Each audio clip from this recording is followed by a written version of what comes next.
Hello hello hello hello hello students, welcome back to let's improve 9 and 10। আমি তোমাদের KD sir এবং আজকের এই সেশনে আলফা ব্যাচের ফার্স্ট ক্লাস, ফিজিক্যাল সায়েন্সের ফার্স্ট ক্লাসে তোমাদের সবাইকে ওয়েলকাম। তো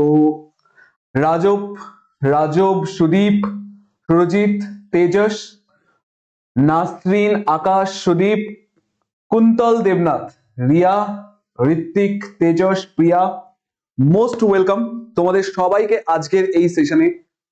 খুবই ওয়েলকাম। তোমরা খুব তোমরা একটা জিনিস ভাবো যে হ্যাঁ, তোমাদের মাধ্যমিক 2027 হবে।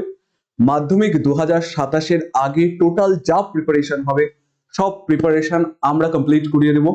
তোমরা জাস্ট একটু ভালো মতন করে পড়াশোনা করতে থাকো। তো ফার্স্টে আমাকে একটা জিনিস বলো যে সাউন্ড আর ভিজুয়াল সব ঠিক আছে কিনা।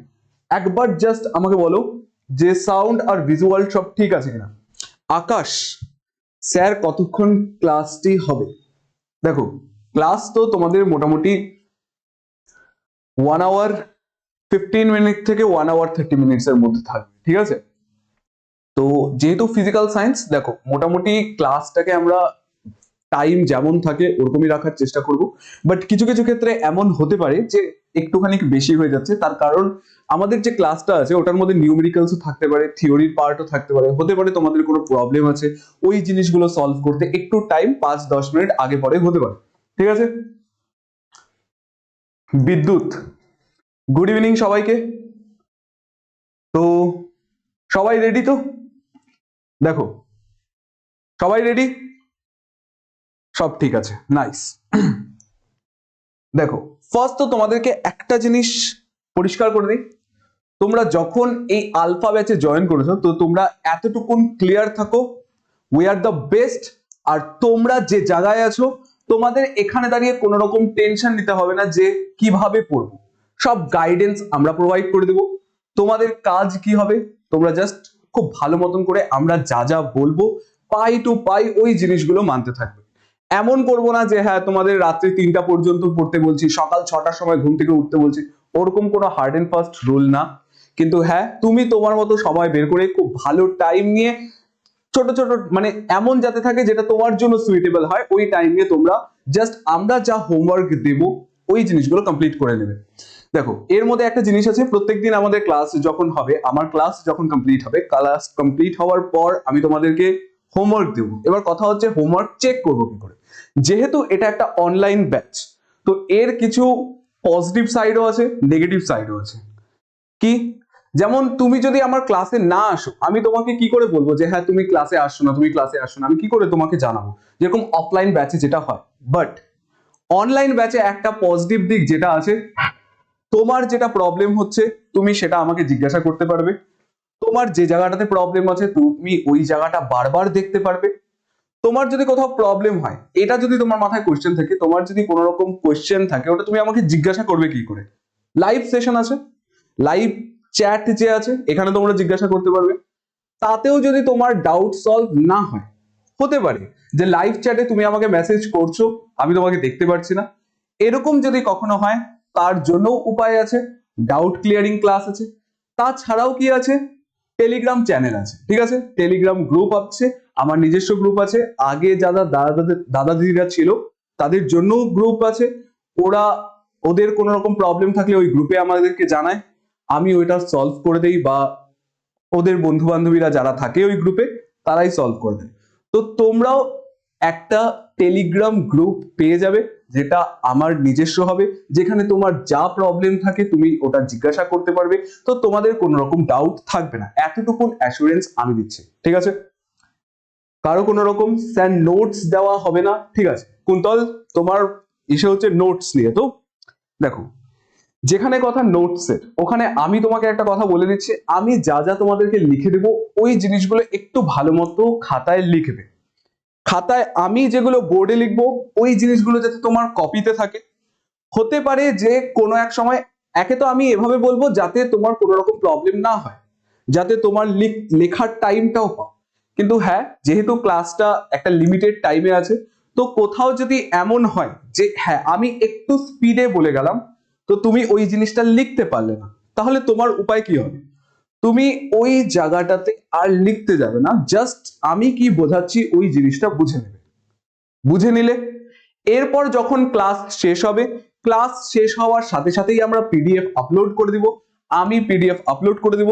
তো পিডিএফ আপলোড করার পরে তোমার ফার্স্ট কাজ হবে, তুমি যেই জায়গাটা গ্যাপ দিয়ে রাখছো, যেই জায়গাটা তুমি বুঝতে তো পেরেছো বাট লিখতে পারোনি, ওই জায়গাটা তোমার কাজ কি হবে, ওই জায়গাটাকে ফিল করো যে হ্যাঁ স্যার কি কি বলেছে। ওই জায়গাটা যদি লাগে পরে তুমি ওই ভিডিওটাকে আরেকবার চালাও, ওই পোর্শনটাতে আসো, দেন আমি যা যা বলেছি ওটা আরেকবার পিডিএফ দেখে দেখে লিখে নাও, ঠিক আছে?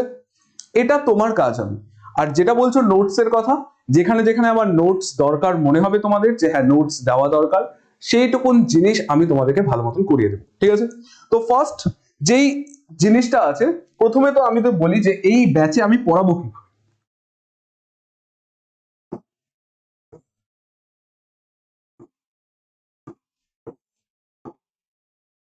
ঠিক আছে?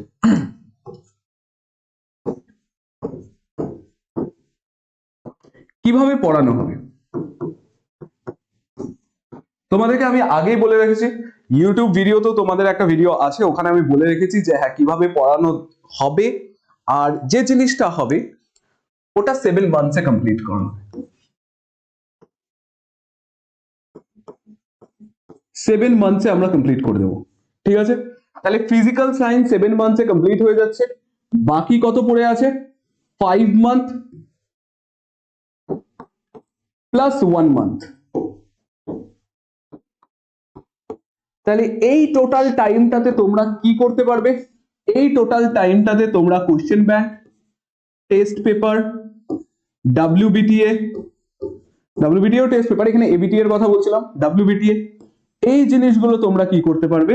সলভ করার জন্য আলাদা করে টাইম পেয়ে যাবে, ঠিক আছে? কারো কোনো রকম কনফিউশন আছে? বোর্ডের আওয়াজ আসছে স্যার, আচ্ছা ঠিক আছে। ডাউট ক্লিয়ারিং ক্লাস কবে? আচ্ছা ডাউট ক্লিয়ারিং ক্লাস তোমাদের মোটামুটি এরকম থাকবে যে হ্যাঁ কিছুটা টাইম পরে কোনগুলো দুটা চ্যাপ্টার বা একটা চ্যাপ্টার কমপ্লিট করানোর পরে তোমাদেরকে জিজ্ঞাসা করে নেওয়া হবে, দেন একটা ডেট ফিক্সড করে তোমাদেরকে ডাউট ক্লিয়ারিং ক্লাস দেওয়া হবে, ঠিক আছে?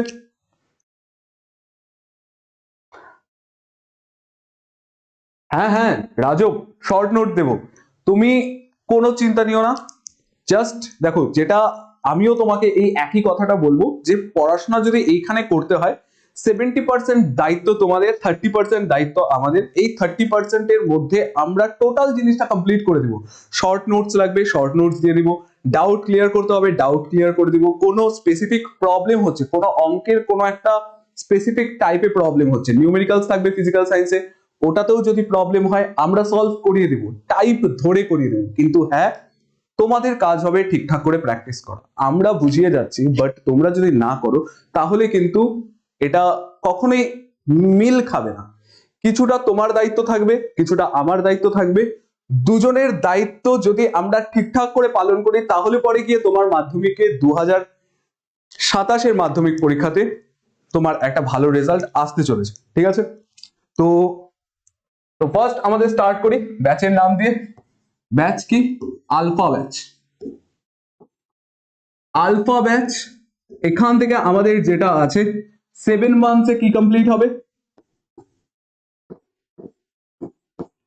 7 মান্থসে আমাদের সিলেবাস কমপ্লিট হবে। এবার তোমাদেরকে একটা কথা বলবো যে হ্যাঁ প্রত্যেক দিন একটুখানি টাইম রাখতে হবে। যারা ফিজিক্যাল সায়েন্স পড়তে ভালোবাসে, যারা দিনে টাইম বের করে নেয়, তাদের জন্য তো খুব ভালো কথা। কিন্তু যারা মনে করছো যে হ্যাঁ আমার ফিজিক্যাল সায়েন্স উইক আছে, ফিজিক্যাল সায়েন্স একটু কঠিন লাগে, তাহলে আমি তোমাদেরকে বলবো ফিজিক্যাল সায়েন্সের জন্য প্রত্যেক দিন 1 ঘন্টা টাইম বের করে রাখো। ফিজিক্যাল সায়েন্সের জন্য প্রত্যেক দিন 1 ঘন্টা টাইম বের করে রাখো। যে আর যাই হয়ে যাক না কেন, আমি ফিজিক্যাল সায়েন্সের জন্য একটা টাইম বের করেই রাখবো। কারণ মেইন জিনিসটা কি বলতো, মেইন জিনিসটা কখনোই এটা না যে তুমি একটা সাবজেক্ট একদিন কত ভালো করে পড়লে। মেইন খেলা এখানটাতে যে তুমি একটা সাবজেক্ট কনসিস্টেন্সির সাথে প্রত্যেক দিন পড়ছো কিনা। যদি তুমি কনসিস্টেন্সির সাথে প্রত্যেক দিন পড়ো তাহলে কেউ তোমাকে আটকাতে পারবে না। দেখো তুমি একটা জিনিস আমি তোমাকে বলে দিচ্ছি, মাধ্যমিকে 4টা সাবজেক্টে ফুল মার্কস পাওয়া যায়। আমি নিজের মতামত বলছি, আমি কারো কথা বলছি না। 4টা সাবজেক্টে ফুল মার্কস পাওয়া যায়। কি কি? এক তো math, physical science, life science আরেকটা হচ্ছে জিওগ্রাফি। এই চারটা সাবজেক্টে ফুল মার্কস পাওয়া যায়। হ্যাঁ, কিছু কিছু ক্ষেত্রে সেটা ভ্যারি করে, বাট আমি তোমাদেরকে বলবো যে হ্যাঁ, অনেকে পায়।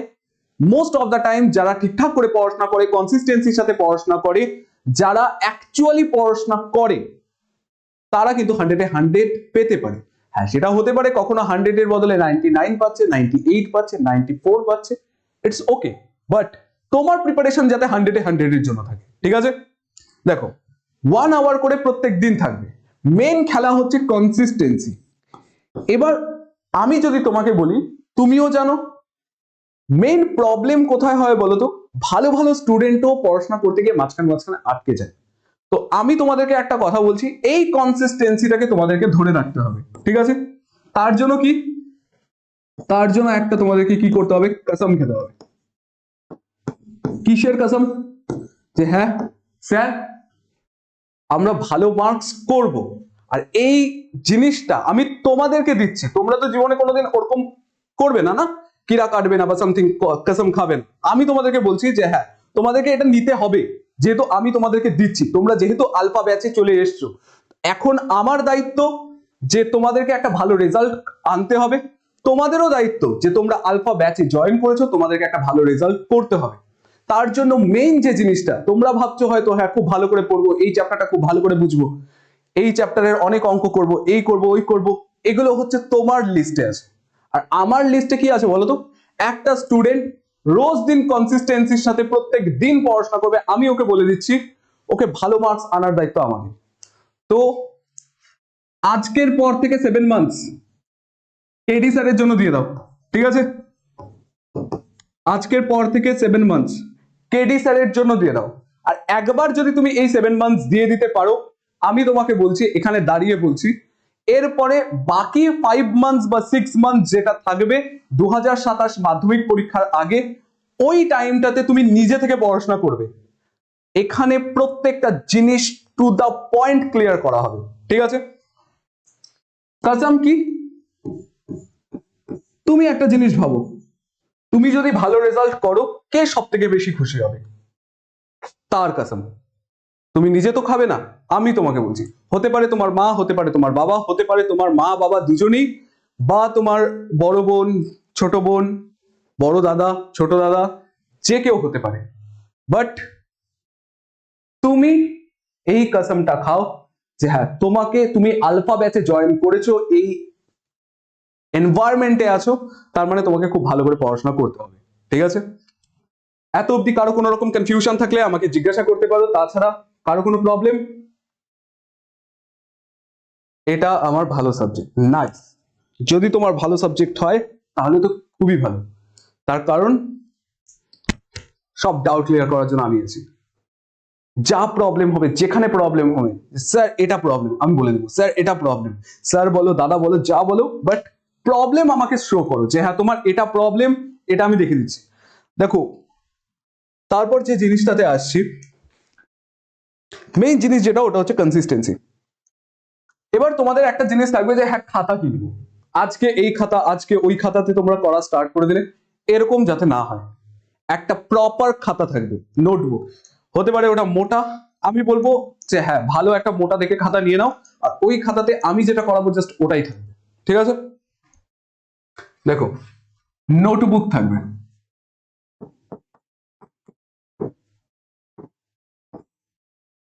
ঠিক আছে, হতে পারে ওটা মোটা, বা হতে পারে ওটা নর্মাল কোনো খাতা, আমি ওরকম কিছু বলছি না, কিন্তু যেটা থাকবে ওটা যাতে মজবুত থাকে। তার কারণ বাকি 13টা মাস তোমার ওই খাতাটা কাজে লাগবে। যে জিনিস একবার তুমি নোট করে নিচ্ছ, আমি তো বলবো বই ফলো করো, বইয়ের মধ্যে কোয়েশ্চেন লেখো, বইয়ের মধ্যে একটা একটা করে জিনিস, এক্সট্রা পয়েন্ট গুলো বইয়ের মধ্যে লিখতে থাকো, শর্ট নোটস গুলো খাতায় লিখতে থাকো, ডেরিভেশন খাতায় লিখতে থাকো, যেগুলো রে ডায়াগ্রাম থাকবে, যেরকম আজকে কতগুলো জিনিস করাবো ওগুলো রে ডায়াগ্রাম থাকবে, ওই জিনিসগুলো তোমরা খাতায় লিখো। ঠিক আছে, তো খাতায় লিখলে জিনিসটা কি হবে, যে তুমি পরীক্ষার আগে ওই জিনিসগুলো দেখতে পারবে। কিন্তু কখনোই যাতে এটা না হয় যে বছরের শুরুতে তুমি যে জিনিসটা বানাচ্ছ, বছরের মাঝখানে গিয়ে ওই সেম জিনিসের নোট যাতে বানাতে না হয়।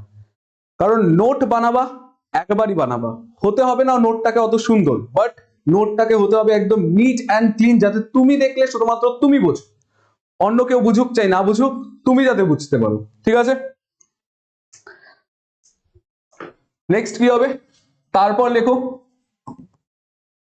ফার্স্টে তো খাতা নাও, একটা খাতা নিয়ে, এখন যদি তোমাদের কাছে খাতা থাকে তাহলে গুড, যদি খাতা না থাকে তাহলে জাস্ট আজকের ক্লাসটা করে নাও, নেক্সট দিনের ক্লাস থেকে যাতে এই জিনিসটা থাকে। মাধ্যমিক 2027, আর তার উপরে লিখে রাখো 100 out of 100,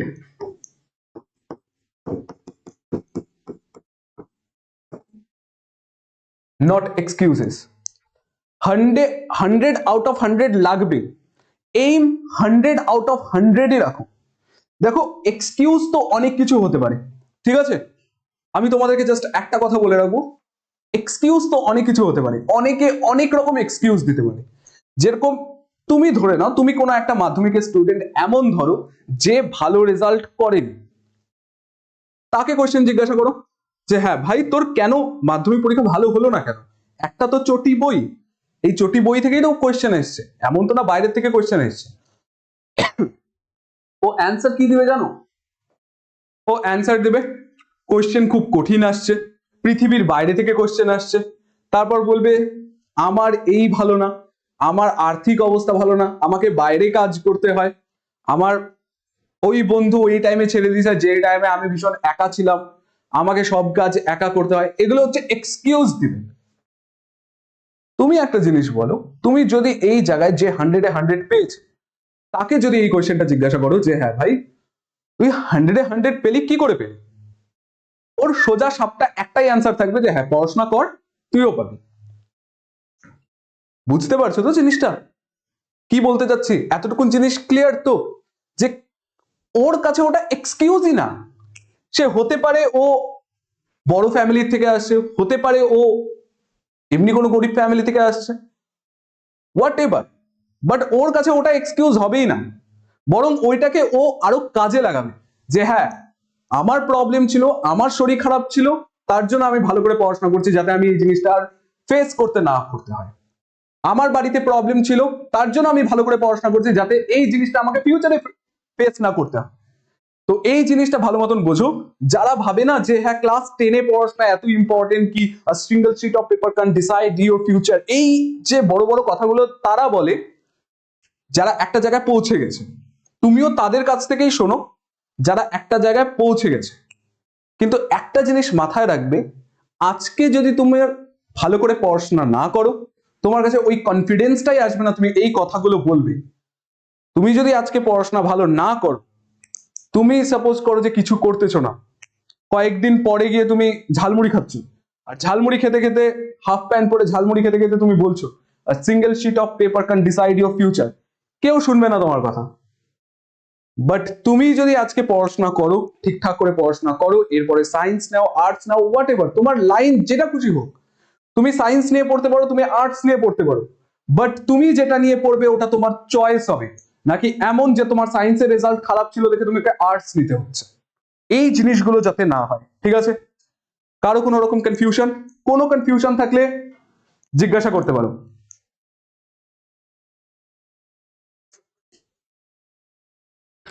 চলো এখানে একটা ভালো কোশ্চেন আমি দেখতে পেয়েছি, আকাশ জিজ্ঞাসা করছে যে স্যার আপনি ফার্স্ট চ্যাপ্টার কেন করালেন না। দেখো ফার্স্ট চ্যাপ্টার কেন করালাম না, যেহেতু এখন এই ক্লাসটা আমি কন্ডাক্ট করব, আমি তোমাদের সিলেবাস শেষ করানোর দায়িত্ব আমার। তো তোমাদের ছিল, দেখো আমার যদি সিলেবাস কমপ্লিট করতে হতো না, অনেক দিন আগে আমি আমার মাধ্যমিকের সিলেবাস কমপ্লিট করে এসেছি, তাহলে এখন আমার দায়িত্ব হচ্ছে তোমাদের সিলেবাস কমপ্লিট করানো। তোমাদের সিলেবাস কমপ্লিট করানো মানে তোমাদের কিভাবে ভালো হবে ওইভাবে আমি সিলেবাসটাকে কমপ্লিট করব। তুমি যদি বলো ফার্স্ট চ্যাপ্টারটা কেন করালেন না, ফার্স্ট চ্যাপ্টারে আমার সিলেবাস কমপ্লিট হয়ে আছে, আমার মাধ্যমিকের সিলেবাস কমপ্লিট হয়ে আছে, তোমার সিলেবাস কমপ্লিট করানোর জন্য যেটা হেল্পফুল হবে আমি তোমাকে ওটা করাবো। এবার কেন আমি ফার্স্ট চ্যাপ্টার করালাম না, তার কারণ ফার্স্ট চ্যাপ্টার অনেকই ইজি, যেহেতু তোমরা এখন নতুন নতুন পড়া স্টার্ট করছো, এখন যদি তোমাদেরকে এমন ইজি ইজি জিনিস দিয়ে দিই তাহলে পরে কি হবে যে হ্যাঁ ওটার মধ্যে অ্যাকচুয়ালি জিওগ্রাফি পার্ট অনেকটা আছে, বায়োলজি পার্ট অনেকটা আছে, তো ওই জিনিসগুলোতে যদি আমি ঢুকে যাই লাস্টে গিয়ে আলোতে টাইম পাওয়া যায় না। তোমরা ক্লাস 10 প্রথমবার পড়তেছো, বাট আমরা প্রত্যেকবার দেখে আসতেছি যে লাস্টে গিয়ে কি হয়, ফার্স্ট সামেটিভের টাইমে আলোর চ্যাপ্টারটাকে সবাই তাড়াহুড়ো করে পড়ে চলে যায়, বাট আমি এটা চাই না, আমি চাই আলো দিয়েই ফার্স্টে স্টার্ট করো। আলো কোনো চ্যাপ্টারের সাথে লিঙ্কড না। আলো যদি তোমাকে বোঝাই তাহলেও তুমি বুঝতে পারবে, যদি ফার্স্ট চ্যাপ্টার কমপ্লিট করানোর পরেও আমি তোমাকে আলো বোঝাই তাহলেও তুমি আলো বুঝতে পারবে। তো আলো অন্য কোনো চ্যাপ্টারের সাথে লিঙ্কড না, এটা সেপারেট একটা চ্যাপ্টার, তার জন্য স্টার্ট এটা দিয়ে করবো। ঠিক আছে? কারো কোনো রকম কনফিউশন আছে? দেখো, চাকরি পাবে কি পাবে না এটা টোটালি আলাদা একটা জিনিস, বাট তুমি যদি আমাকে জিজ্ঞাসা করো যে স্যার আপনি কি ভাবেন, আপনি তো সায়েন্স নিয়ে পড়ছেন, আপনি কি ভাবেন চাকরি পাবেন কি পাবেন না, তুমি যদি আমাকে ডাইরেক্ট এই কোশ্চেনটা জিজ্ঞাসা করো, আমি বলবো পড়াশোনা করছো, দুবেলার ভাত দুবেলার রুটি যাই তুমি খাও না কেন তুমি নিজের টাকাতে কিনতে পারবে, এতটুকুন কনফিডেন্স তোমাদের মধ্যে থাকা দরকার। তারপর তো যা হচ্ছে দেখা যাবে, তারপর তো তুমি তোমার ওপর ডিপেন্ড করবে যে হ্যাঁ তুমি কত ভালো করে করতেছো। কিন্তু এমন তো না যে দুবেলা খাওয়ার জন্য আমার কারো কাছে হাত পাততে হচ্ছে। তো এই কনফিডেন্সটা তোমাদের মধ্যে যাতে থাকে, দেন তুমি ওপেন মাইন্ডলি যেটা করতে চাও সেটাতেই তুমি সাকসেস পাবে। কিন্তু তুমি যদি একবার প্রেশার নিয়ে নাও তাহলে গিয়ে সেইটা প্রবলেম হয়ে যাবে। ঠিক আছে? তো চাকরি পাবে কি পাবে না সেটা আলাদা জিনিস। ঠিক আছে? তো হাই এভরিওয়ান, আমার নাম কেডি স্যার, কেডি মানে কৃতার্থ দেবনাথ। তো তোমাদের আজকের এই ক্লাসে তোমাদের সবাইকে ওয়েলকাম। দেখো আজকে অনেক কথা তোমাদেরকে বলে দিয়েছি, এবার ফার্স্ট যে জিনিসটা আমরা স্টার্ট করবো ওটা হচ্ছে চ্যাপ্টার। চ্যাপ্টারের মধ্যে তোমাদের যদি তার আগে কোনো রকম প্রবলেম থাকে, আলো কতদিনে হবে, দেখো আলো যদি আমাকে জিজ্ঞাসা করো আমি ওই টপিকে আসতেছি, আলো কতদিনে কমপ্লিট হবে, আমি তোমাদেরকে পরিষ্কার সবটা অ্যান্সার দিয়ে দিচ্ছি।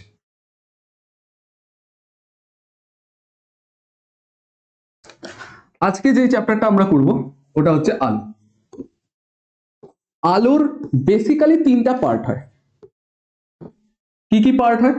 একটা হচ্ছে দর্পণ, একটা হচ্ছে লেন্স, আরেকটা হচ্ছে আলোক বিচ্ছুরণ বিক্ষেপণ। দেখো কোন চ্যাপ্টার করার আগে তোমাকে এটা জানতে হবে যে ওই চ্যাপ্টারে কি কি আছে।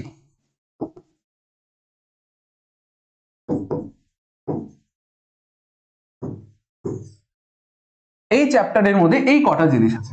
আলোর মধ্যে কি আছে? দর্পণ, লেন্স, আলোক বিচ্ছুরণ, আলোক বিক্ষেপণ। এটা 3 দিনে কমপ্লিট হবে।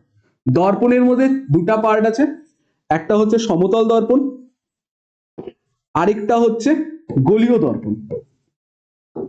টেনশন নিও না, তোমরা জাস্ট আমি যেগুলো বলে যাচ্ছি ওগুলো তোমরা লিখতে থাকো, নোট দেখবে ক্লাসের পরে একটা একটা করে নোট হয়ে গেছে। ঠিক আছে? নোট নিয়ে তোমাকে ভাবতে হবে না, ডেফিনেশন মুখস্থ করানো নিয়ে ভাবতে হবে না। ডেফিনেশন মুখস্থ করানোর ট্রিক আমি তোমাদেরকে বলে দেবো, বাট হ্যাঁ যেভাবে বলছি ওভাবে করতে থাকো। দর্পণের দুটা পার্ট হয়, একটা সমতল দর্পণ, একটা গোলীয় দর্পণ।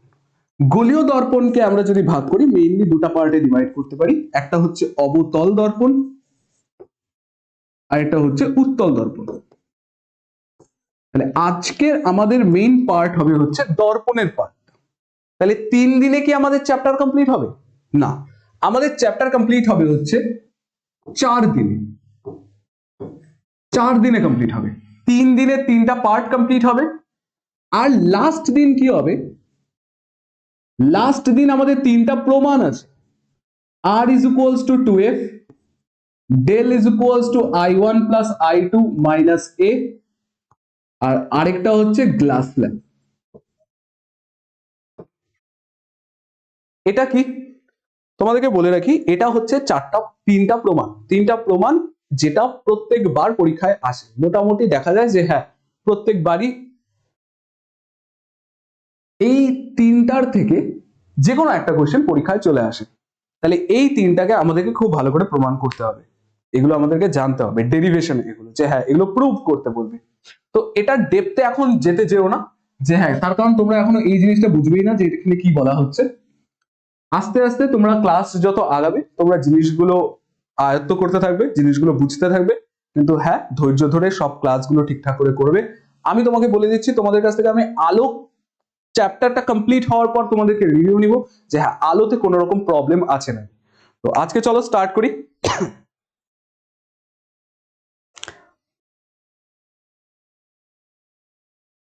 হুম, তেজস নোট ডাউন করো।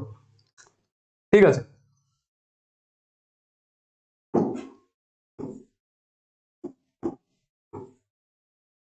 চলো এতটুকুন জিনিস ক্লিয়ার। তো ফার্স্ট আমরা যেটা পড়বো ওটা হচ্ছে দর্পণ। দর্পণের মধ্যে আমাদের সমতল দর্পণ আছে,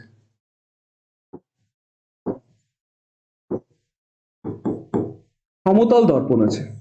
সমতল দর্পণে আমাদের কি আছে? সমতল দর্পণে প্রতিফলনের সূত্র আমরা কবে পড়েছিলাম? ক্লাস 7-এ কি 8-এ পড়েছিলাম প্রতিফলনের সূত্র। একটুখানি তোমাদেরকে এই জিনিসটা বলে রাখতে হবে, প্রতিফলনের প্রথম সূত্র, প্রতিফলনের দ্বিতীয় সূত্র। প্রতিফলনের প্রথম সূত্রতে আমরা কি পড়েছিলাম না, প্রতিফলনের প্রথম সূত্রে আমরা পড়েছিলাম আপতিত আলোক রশ্মি, প্রতিফলিত আলোক রশ্মি এবং আপতন বিন্দুতে অঙ্কিত অভিলম্বটা একই সমতলে থাকবে। দেখো, আপতিত আলোক রশ্মি, প্রতিফলিত আলোক রশ্মি, এইটাকে বলে হচ্ছে আপতন বিন্দু, আপতন বিন্দু। আপতন বিন্দুতে অঙ্কিত অভিলম্ব, এটা অভিলম্ব কি থাকবে? একই সমতলে থাকবে। আপতিত আলোক রশ্মি, প্রতিফলিত আলোক রশ্মি এবং আপতন বিন্দুতে অঙ্কিত অভিলম্ব, এই তিনটা কি থাকবে? একই সমতলে থাকবে।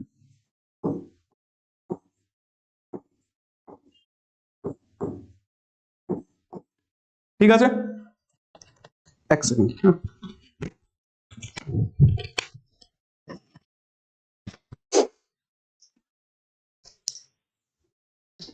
না দেখো, এটা তোমাদেরকে পরীক্ষায় আসবে না ওরকম, কিন্তু হ্যাঁ এটা তোমাদের জানার জন্য জাস্ট বললাম। তোমরা যদি ভুলে গিয়ে থাকো তাহলে জাস্ট ওটা আমি তোমাদেরকে বলে দিলাম। যদি লিখতে চাও তাহলে লিখে দিতে পারো যে আপতিত আলোক রশ্মি,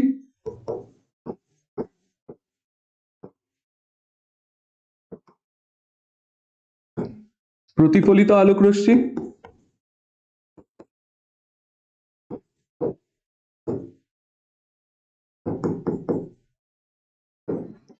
এবং আপতন বিন্দুতে অঙ্কিত অভিলম্ব, আপতন বিন্দুতে অঙ্কিত অভিলম্ব সর্বদা একই সমতলে থাকবে।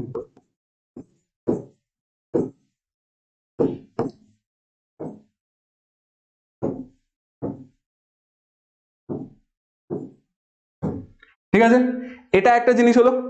এরপরে যেটা সেকেন্ড সূত্র আছে, সেকেন্ড সূত্রতে আমরা কি জানি? আপতন কোণ এবং প্রতিফলন কোণের মান কি হয়? সর্বদা সমান হয়। তাহলে এখানে তোমরা জাস্ট লিখে রাখতে পারো angle i is equals two কি হবে? অ্যাঙ্গেল আর। এটা আমি বড় করে লিখে দিলাম না, এটা জাস্ট তোমরা একবার লিখে নিও যে আপতন কোণ এবং প্রতিফলন কোণের মান কি হয়? সর্বদা সমান হয়। ঠিক আছে, এটা গেল সমতল দর্পণের যে প্রতিফলনের সূত্র।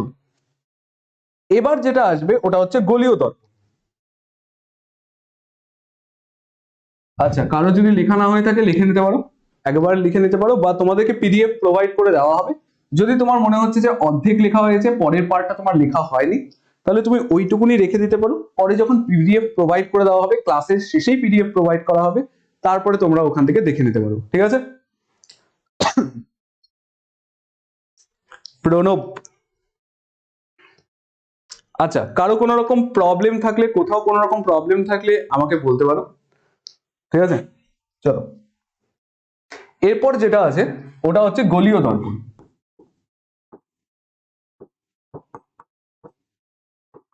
গোলীয় দর্পণের মধ্যে দুটা পার্ট আছে, একটা হচ্ছে অবতল দর্পণ,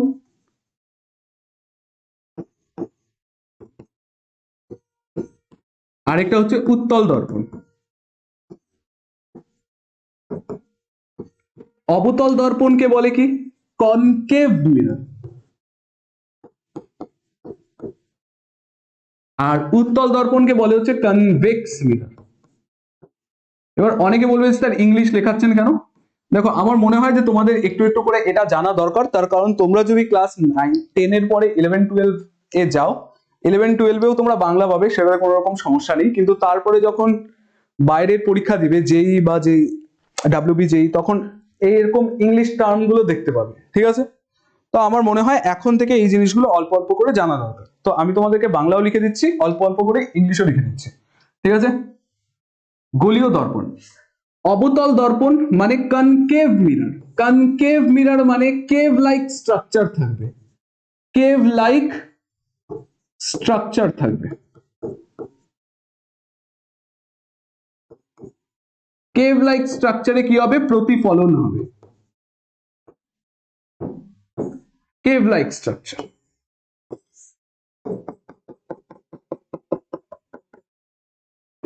দেখো এটা অনেকটা গুহার মতো দেখতে, কেভ লাইক স্ট্রাকচার। এই পোর্শনটা কি হচ্ছে, এখানে কি হয়? প্রতিফলন হয়,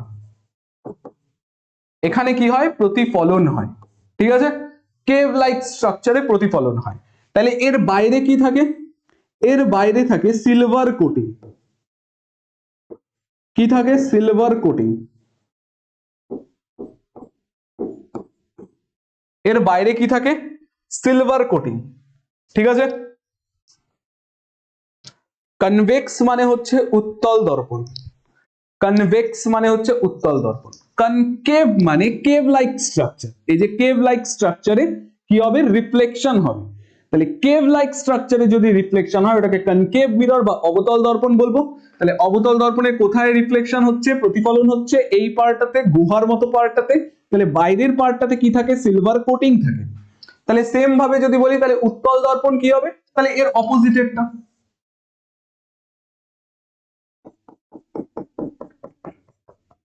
তাহলে এটা কি হচ্ছে? এই দিকে প্রতিফলন হয়, এইদিকে কি থাকে? Silver coating.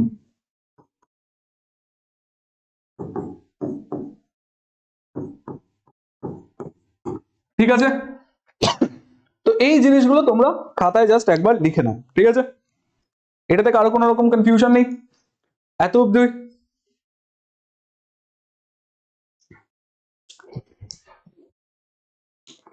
লিখে নাও, এত অব্দি বুঝতে পারছো? চলো দেখো, তোমাদেরকে আমি টাইম দেব, তোমরা লেখার জন্য টাইম পাবে। তারপরেও যদি লিখতে একটু টাইম লাগে, তোমরা চেষ্টা করো যাতে আমার লেখার সাথে সাথে তোমাদের লেখা কমপ্লিট হয়ে যায়। তাহলে কি হবে? তোমাদের এক তো হাতে স্পিড বাড়বে, দুই তোমাদের আমি অল্প টাইম দেব। যদি তাতে কমপ্লিট না হয় তাহলে এমন করো না যে স্যার আমার লেখা কমপ্লিট হয়নি, আমার লেখা কমপ্লিট হয়নি, আপনি দাঁড়ান, এরকম করবে না। ক্লাস এন্ড হলে পিডিএফটা ডাউনলোড করে লিখে নেবে, কিন্তু চাবে যে আমার লেখা শেষ হচ্ছে মানে তোমারও লেখা শেষ হচ্ছে, ঠিক আছে? আচ্ছা, আরেকবার বোঝানোর জন্য বলছে, ঠিক আছে? দেখে নাও, গোলীয় দর্পণ আছে। গোলীয় দর্পণ মানে যেটা গোল হবে, দর্পণটা গোল হবে। দুটা টাইপের হয়, একটা অবতল দর্পণ, একটা উত্তল দর্পণ। অবতল দর্পণকে কি বলে? কনকেভ মিরর বলে। উত্তল দর্পণকে কি বলে? কনভেক্স মিরর বলে। কনকেভ মিরর মানে কেভ লাইক স্ট্রাকচারে রিফ্লেকশন হবে, প্রতিফলন হবে। তাহলে এখানে যদি ড্র করি তাহলে কেভ লাইক স্ট্রাকচার, গুহার মতো পার্টে কি হবে? প্রতিফলন হবে, ঠিক আছে? আর বাইরে কি থাকবে? সিলভার কোটিং থাকবে। তাহলে এটা কি? Concave mirror. তাহলে কনভেক্স মিররে কি হবে? উল্টা দিকে রিফ্লেকশন হবে। তাহলে এই পার্টটা, যেই পার্টটা ফোলা, ওই পার্টটাতে কি হবে? প্রতিফলন হবে। তাহলে তারপরের ভেতরের পার্টটাতে কি হবে? সিলভার কোটিং থাকবে, ঠিক আছে? এটা হচ্ছে কনভেক্স মিরর, কনকেভ মিরর। চলো এবার যেটাতে আসছি ওটা হচ্ছে বক্রতা কেন্দ্র। হ্যাঁ, একদম ঠিক। প্রতিফলনটা ওই গুহাতে হচ্ছে, ঠিক আছে? প্রতিফলনটা কোথায় হবে? প্রতিফলনটা এই গুহার মতো স্ট্রাকচারটাতে হবে। তার জন্য এটাকে কি বলছে? অবতল দর্পণ বা কনকেভ মিরর, ঠিক আছে? এবার যেটা আসছে বক্রতা কেন্দ্র। দেখো এই জিনিসগুলো এখন তোমরা নতুন করে বুঝবে যে বক্রতা কেন্দ্র জিনিসটা কি, কোথা থেকে আসলো এই জিনিসটা। দেখো কোনো একটা গোলীয় দর্পণ, দেখো ডেফিনেশন আমি টোটালটা লেখাবো না, বাট তোমরা বুঝে যাবে যে ডেফিনেশন এটাই হবে। কোনো একটা গোলীয় দর্পণ, কোনো গোলীয় দর্পণ যে গোলকের অংশ ওই গোলকের কেন্দ্রটাকে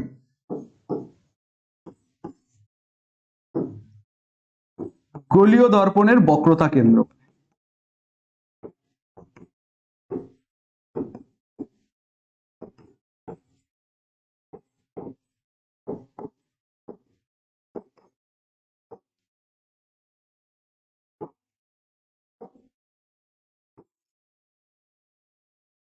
দেখো বক্রতা কেন্দ্র কাকে বলে? কোনো একটা গোলীয় দর্পণ যে গোলকের অংশ ওই গোলকের কেন্দ্রকে ওই গোলীয় দর্পণের বক্রতা কেন্দ্র বলে। ছবি দেই তাহলে পরে জিনিসটা বুঝতে সুবিধা হবে। কোনো একটা গোলীয় দর্পণ আমি ড্র করলাম, এটা এটা কি? এটা হচ্ছে অবতল দর্পণ। তাহলে এটা যদি অবতল দর্পণ হয়, একবার জিনিসটা খুব ভালো করে ভাবো, এটা যদি অবতল দর্পণ হয়, এটা কি অবতল দর্পণ? ওয়ান টাইপ অফ গোলীয় দর্পণ। অবতল দর্পণ কি ওয়ান টাইপ অফ গোলীয় দর্পণ। তাহলে এই অবতল দর্পণটাকে, এই অবতল দর্পণটা যে গোলকের অংশ, এই অবতল দর্পণটা এই গোলকটার অংশ, তাহলে এই গোলকটার কেন্দ্রটাকে, এটা এই গোলকটার কেন্দ্রটাকে আমরা কি বলবো? বক্রতা কেন্দ্র। তাহলে বক্রতা কেন্দ্র কাকে বলে? ডেফিনেশন দেখো, ছবি দেখো। গোলীয় দর্পণ, কোন গোলীয় দর্পণ যে গোলকের অংশ ওই গোলকের কেন্দ্রকে ওই গোলীয় দর্পণের বক্রতা কেন্দ্র। বলো বুঝতে পারছো কি পারো নাই? বলো বুঝতে পারছো কি পারো নাই? বক্রতা কেন্দ্র কাকে বলে? কোন গোলীয় দর্পণ যে গোলকের অংশ ওই গোলকের কেন্দ্রকে ওই গোলীয় দর্পণের বক্রতা কেন্দ্র বলে। ছবি দেখো, ডেফিনেশন মুখস্থ করতে যাবে না, ছবি দেখো, জিনিসটাকে বোঝার চেষ্টা করো। এবার ছবি দিয়ে পড়ো।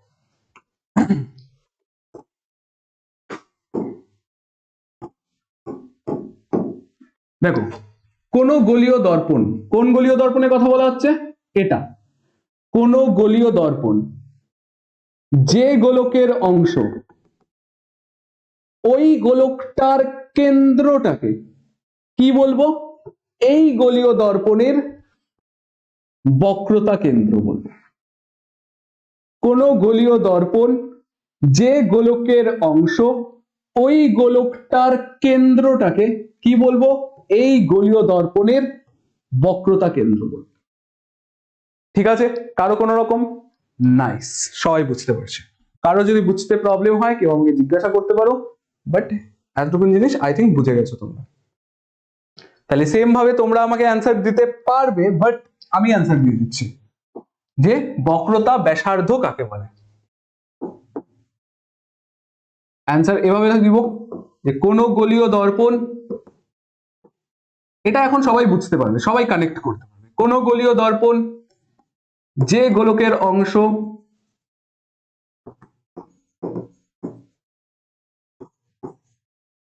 ওই গোলকের কেন্দ্রকে, সরি ওই গোলকের ব্যাসার্ধকে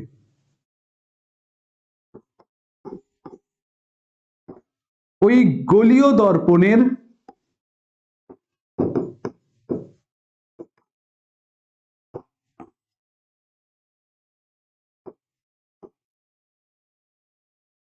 বক্রতা ব্যাসার্ধ বলে।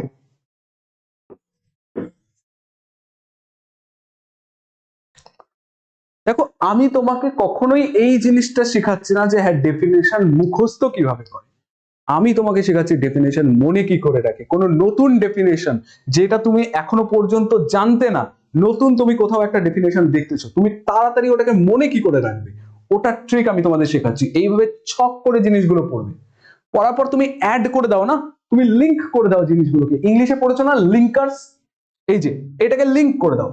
কোন গোলীয় দর্পণ যে গোলকের অংশ ওই গোলকের ব্যাসার্ধকে ওই গোলীয় দর্পণের বক্রতা ব্যাসার্ধ বলে। একদম ক্লিয়ার? বুঝতে পারছো? কারো কোনো রকম কনফিউশন আছে? ছবি ইজ দা বেস্ট। ঠিক আছে, চলো ছবি দিয়ে দেখি তাহলে।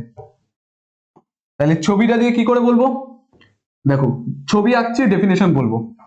কোন গোলীয় দর্পণ, এই যে গোলীয় দর্পণ, কোন গোলীয় দর্পণ যে গোলকের অংশ এই গোলকটার অংশ, তাহলে এই গোলকটার ব্যাসার্ধকে, এই গোলকটার ব্যাসার্ধকে আমি কি বলবো? এই গোলীয় দর্পণটার বক্রতা ব্যাসার্ধ।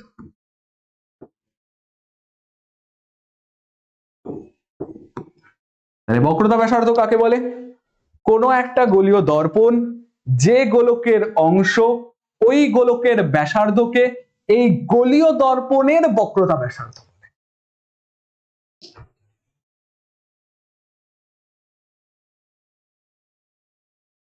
আরে আকাশ, দেখো দেখো, কেন তুমি পরীক্ষার হলে এটা করতে যাবে? পরীক্ষার হলে তুমি এটা লিখে আসলে তোমাকে কেউ নাম্বার দিবে না, আমি যদি খাতা চেক করি আমিও নাম্বার দেবো না। তুমি এতটুকুন বোঝার চেষ্টা করো, এই জিনিসটা তোমার মনে রাখার জন্য। পরীক্ষার হলে তোমরা ডেফিনেশন, কেন পরীক্ষার হলে যদি তোমাদের কোনো কোয়েশ্চেনের অ্যান্সার মনে না পড়ে তাহলে তোমরা কি করো? মনে যেটা থাকে ওটাকেই বানিয়ে লিখে আসো না? তো সেম জিনিস এটা তোমাদের মনে রাখার জন্য, যে ডেফিনেশনটা তোমরা মনে রাখবে কি করে? লিখবে তো আমি যেটা বলছি, যে কোন গোলীয় দর্পণ যে গোলকের অংশ ওই গোলকের ব্যাসার্ধকে ওই গোলীয় দর্পণের বক্রতা ব্যাসার্ধ বলে। এই যে কথাগুলো বললাম এগুলো তোমাদেরকে লিখতে হবে। এখানে লিখে দিচ্ছি, কোন গোলীয় দর্পণ, কোন গোলীয় দর্পণ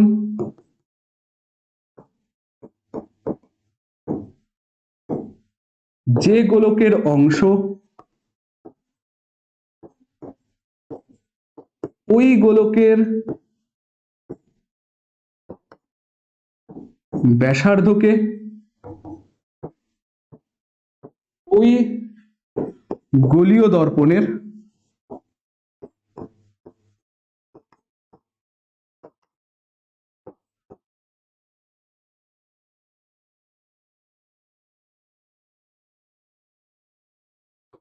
বক্রতা ব্যাসার্ধ বলে।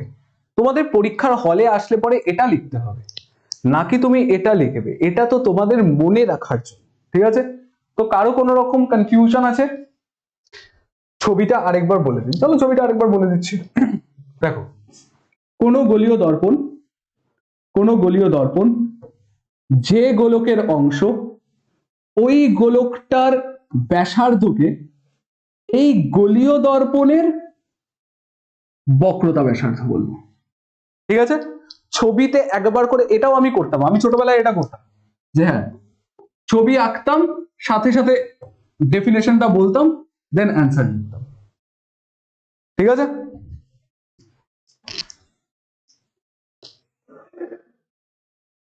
হুম, চলো এতটুকুন জিনিস ক্লিয়ার? কারো কোনো রকম কনফিউশন না থাকলে নেক্সট পার্টটাতে যাচ্ছি, ঠিক আছে? চলো নেক্সটে কি আছে, এই দেখো, এখানে আমরা কি বলবো এটাকে? Concave mirror. কনকেভ মিরর মানে অবতল দর্পণ। কনভেক্স মিরর মানে উত্তল দর্পণ। দেখো এখানে কি থাকে? সিলভার কোটিং থাকে, ঠিক আছে? এটাকে কি বলে? এটা হচ্ছে বক্রতা কেন্দ্র। এই টোটালটাকে কি বলে? এই টোটালটাকে বলে হচ্ছে বক্রতা ব্যাসার্ধ। এতটুকুন জিনিস ক্লিয়ার? এখানে দুটা জিনিস আছে, এই দুটাকে কি বলে? এটাকে পোল বলে, পোল বলে বা মেরু বলে। এবার কথা হচ্ছে পোল বা মেরু কাকে বলে? এইটাকে কি বলে? পোল বলে। পোল কাকে বলে?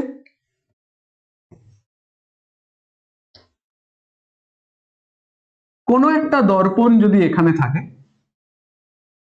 এই দর্পণের নাম দিচ্ছি এটা এম, এটা পি, এটা এম ড্যাশ। তাহলে এম পি এম ড্যাশ, এই অবতল দর্পণের মধ্যবিন্দুটাকে আমরা কি বলবো? মধ্যবিন্দুকে পোল বা মেরু বলে।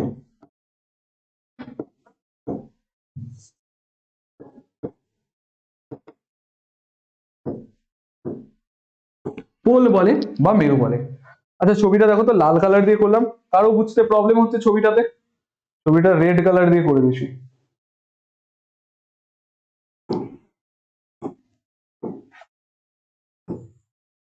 এটা এটা হচ্ছে অবতল দর্পণ এই সাইডে,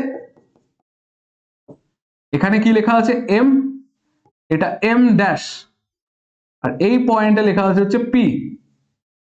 তাহলে এম পি এম ড্যাশ, এই অবতল দর্পণটা মধ্যবিন্দুটাকে আমি কি বলবো? মধ্যবিন্দুকে আমরা বলবো হচ্ছে মেরু। তাহলে লেখা আছে দেখো, কোন অবতল বা উত্তল দর্পণের প্রতিফলক তলের মধ্যবিন্দুকে কি বলে? মেরু বলে। ঠিক আছে, ক্লিয়ার সবার? Thank you Rajab. চলো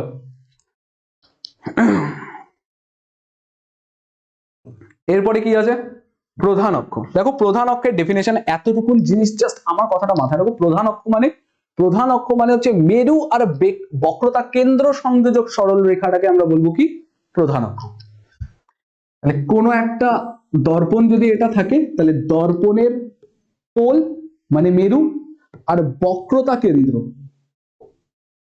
পি, এই দুটা সংযোজক যে সরল রেখাটা আছে, এই যে সরল রেখাটা, এটাকে আমরা বলবো হচ্ছে প্রধান অক্ষ। প্রধান অক্ষ বা প্রিন্সিপাল এক্সিস। ঠিক আছে, প্রধান অক্ষ বা প্রিন্সিপাল এক্সিস। তাহলে প্রধান অক্ষ বা প্রিন্সিপাল এক্সিস কাকে বলে? প্রধান অক্ষ বা প্রিন্সিপাল এক্সিস হলো সেন্টার অফ কার্ভেচার আর পোলকে যদি আমি কানেক্ট করি, তাহলে যে লাইনটা পাবো ওই লাইনটাকে আমরা কি বলবো? প্রধান অক্ষ বা প্রিন্সিপাল এক্সিস। এখানে কি বললাম? Centre of curvature. Centre of curvature মানে কি? বক্রতা কেন্দ্র।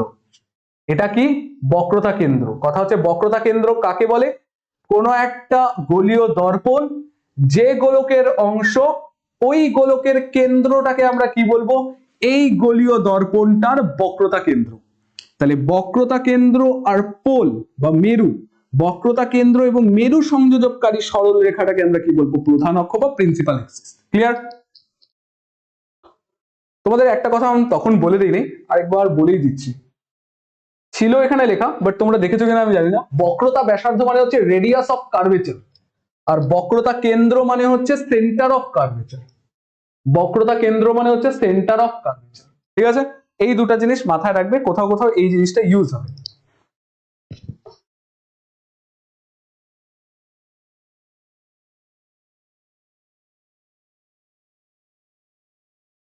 আচ্ছা, ডেফিনেশন লেখার টাইম হচ্ছে না। এই যে আমি যে জিনিসটা বললাম, আচ্ছা স্যার এম অ্যান্ড এম ড্যাশটা কি? ঠিক আছে বলে দিচ্ছি। দেখো ডেফিনেশন লেখার যদি টাইম না হয়, আমি তোমাকে এখন টাইম দিয়ে দিচ্ছি। কোথায় আছে? মেরু। দেখে নাও, মেরু না, প্রধান অক্ষ। দেখো এম আর এম ড্যাশটা কি? Genuine question. চলো অ্যান্সার দিই। এম আর এম ড্যাশটা কি? কোনো একটা অবতল দর্পণ বা উত্তল দর্পণ ড্র করলাম এখানে। তাহলে উত্তল দর্পণের যে এক্সট্রিম পয়েন্ট মানে প্রান্তীয় বিন্দু দুটা, প্রান্তীয় বিন্দু দুটার নাম কি দিয়ে দিছি? একটার নাম দিছি এম, আরেকটার নাম দিছি হচ্ছে এম ড্যাশ। তাহলে এম আর এম ড্যাশ হচ্ছে কোন গোলীয় দর্পণের প্রান্তীয় বিন্দু। ওটা জাস্ট আমি নাম দিয়ে দিয়েছি, এটা কোনো ডেফিনেশন লিখতে হবে না। ঠিক আছে, এটা ডেফিনেশন লিখতে হবে না, এটা জাস্ট এমনি দিয়েছি। এটা তুমি এম এম ড্যাশের বদলে পি ড্যাশ দিতে পারো, পি ইউজ করতে পারবে না, কিউ ড্যাশ ইউজ করতে পারো, এক্স ড্যাশ ইউজ করতে পারো, যা ইচ্ছা। এটা জাস্ট আমার মনে হয়েছে আমি দিয়ে দিয়েছি। আমি চাইলে পরে এখানে কে ড্যাশও ইউজ করতে পারতাম। এই দুটা হচ্ছে প্রান্তীয় বিন্দু। ঠিক আছে, আর এই প্রান্তীয় বিন্দু সংযোজককারী সরল রেখাটাকে কি বলে? উন্মেষ।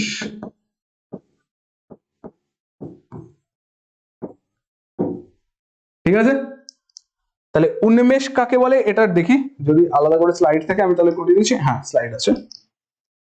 দেখো উন্মেষ কাকে বলে? উন্মেষ হচ্ছে কোনো একটা অবতল দর্পণ যদি ড্র করি, তাহলে অবতল দর্পণ ড্র করলাম বা কোনো গোলীয় দর্পণ ড্র করলাম, তার প্রান্তীয় পয়েন্ট কি আছে? M, M dash. তাহলে এম আর এম ড্যাশের মধ্যে যে ডিস্টেন্সটা, এইটাকে আমি কি বলবো? গোলীয় দর্পণের উন্মেষ। উন্মেষ কাকে বলে? প্রান্তীয় বিন্দু দুটির সংযোজক সরলরেখা বা প্রান্তীয় বিন্দু দুটির মধ্যে দূরত্বটাকে কি বলে? উন্মেষ বলে। কোন গোলীয় দর্পণের প্রধান ছেদের প্রান্ত বিন্দু দুটির সংযোজক সরল রেখাংশকে ওই দর্পণের উন্মেষ বলে। ঠিক আছে? হ্যাঁ, অবশ্যই যাবে। প্রধান অক্ষটা কি? প্রধান অক্ষ হচ্ছে, প্রধান অক্ষ কি? এটা যদি কোনো একটা গোলীয় দর্পণ থাকে, এর প্রধান অক্ষ কোনটা হবে? এই গোলীয় দর্পণটার মধ্যবিন্দু পি, আর এই গোলীয় দর্পণটার বক্রতা কেন্দ্র সি। তাহলে বক্রতা কেন্দ্র এবং মেরু সংযোজককারী সরল রেখাকে আমি কি বলবো? প্রধান অক্ষ। প্রধান অক্ষ কাকে বলবো? বক্রতা কেন্দ্র এবং মেরু সংযোজককারী সরল রেখাটাকে আমি কি বলবো? প্রধান অক্ষ, প্রিন্সিপাল এক্সিস। সংযোজক মানে, আচ্ছা সংযোজক মানে হচ্ছে এই দুটা বিন্দু যদি যুক্ত করি, এ আর বি বিন্দু যদি যুক্ত করি, তাহলে এ বি সংযোজক সরল রেখা। সংযোজক সরল রেখা মানে এ আর বি কে যুক্ত করলে যে সরল রেখাটা পাওয়া যাবে ওটাকে কি বলে? এ বি সংযোজক সরল রেখা। তাহলে এখানে আমরা বক্রতা কেন্দ্র এবং মেরু সংযোজককারী সরল রেখা বলতে কি বলতে যাচ্ছি? বক্রতা কেন্দ্র আর মেরুকে একটা সরল রেখা দ্বারা যুক্ত করলে যে সরল রেখাটা পাবো ওটাকে কি বলবো? বক্রতা কেন্দ্র এবং মেরু সংযোজককারী সরল রেখা। সংযোজন মানে সংযোজক করতেছে, এদের মধ্যে কানেকশন আনতেছে যে সরল রেখাটা। ঠিক আছে? বক্রতা কেন্দ্র এবং মেরু সংযোজককারী সরল রেখা। হ্যাঁ, সংযোজক মানে কি? মিলিত হওয়া। হ্যাঁ হ্যাঁ, দুটাকে মিলিত করলে যে সরল রেখাটা পাবো। রিয়া কুমারী, চলো আরেকবার বোঝান প্লিজ। চলো প্লিজ প্লিজ বলে দিচ্ছি, আরেকবার বলে দিই। ঠিক আছে? এম আর এম ড্যাশ মানে কোনো একটা গোলীয় দর্পণ যদি থাকে, তাহলে গোলীয় দর্পণের প্রান্ত বিন্দু দুটা, এখানে প্রধান ছেদ বলতে জাস্ট গোলীয় দর্পণ যেটা আছে ওটাকে সাইড থেকে কেটে নিচ্ছে, আমরা এই সাইড থেকে দিচ্ছি, কারণ গোলীয় দর্পণটা এরকম হবে, কোন একটা স্ফিয়ারের পার্ট হবে, গোলকের পার্ট হবে। তাহলে গোলকটাকে আমরা দেখতেছি কিভাবে? 2 ডাইমেনশনাল দেখতেছি, 2D স্ট্রাকচার দেখতেছি। যে হ্যাঁ, খাতার মধ্যে ছবি এঁকে নিলাম, তাহলে এটাকে কি বলবো? 2D structure. তাহলে কোনো একটা গোলীয় দর্পণের প্রধান ছেদের প্রান্তীয় বিন্দুদ্বয়ের সংযোজক সরল রেখাটাকে আমরা কি বলবো? ওই গোলীয় দর্পণের উন্মেষ বলবো। এত অব্দি ক্লিয়ার? গোলীয় দর্পণের উন্মেষ কাকে বলে?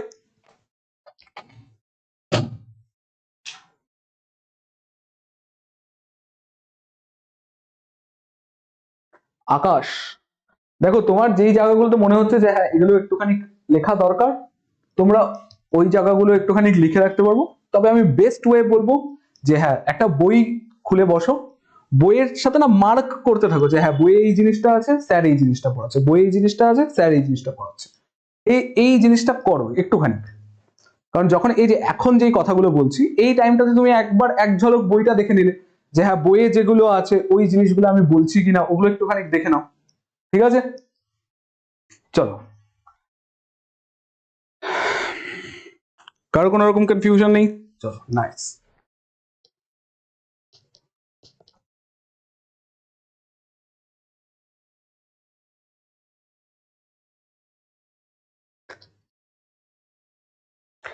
এবার একটা ঘটমটো জিনিস স্টার্ট হবে।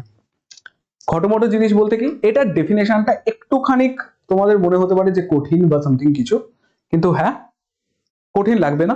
আমি তোমাকে একদম পুরো সিম্পলিফাই করে বলে দেবো। এখান থেকে 3টা কোয়েশ্চেন আসে। এক হচ্ছে মুখ্য ফোকাস কাকে বলে, তোমরা যদি খাতায় চাও কোয়েশ্চেনটা লিখে রাখতে পারো। এক, মুখ্য ফোকাস কাকে বলে। এক, অবতল দর্পণের মুখ্য ফোকাস কাকে বলে। 3, উত্তল দর্পণের মুখ্য ফোকাস কাকে বলে। এই 3টা কোয়েশ্চেন আসার চান্স থাকে। তো পরীক্ষায় যেই কোয়েশ্চেনই আসুক না কেন তোমাকে খুব ভালো করে লিখতে হবে। দেখো, মুখ্য ফোকাস যদি বলি কাকে বলে, এই জিনিসটা আমরা দুটার জন্য অ্যান্সার লিখতে পারি। একটা অবতল দর্পণের মুখ্য ফোকাস,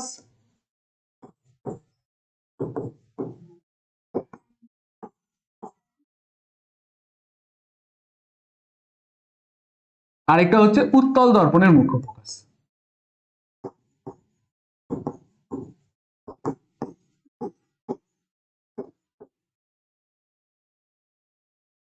ঠিক আছে, একটা অবতল দর্পণের মুখ্য ফোকাস, একটা উত্তল দর্পণের মুখ্য ফোকাস।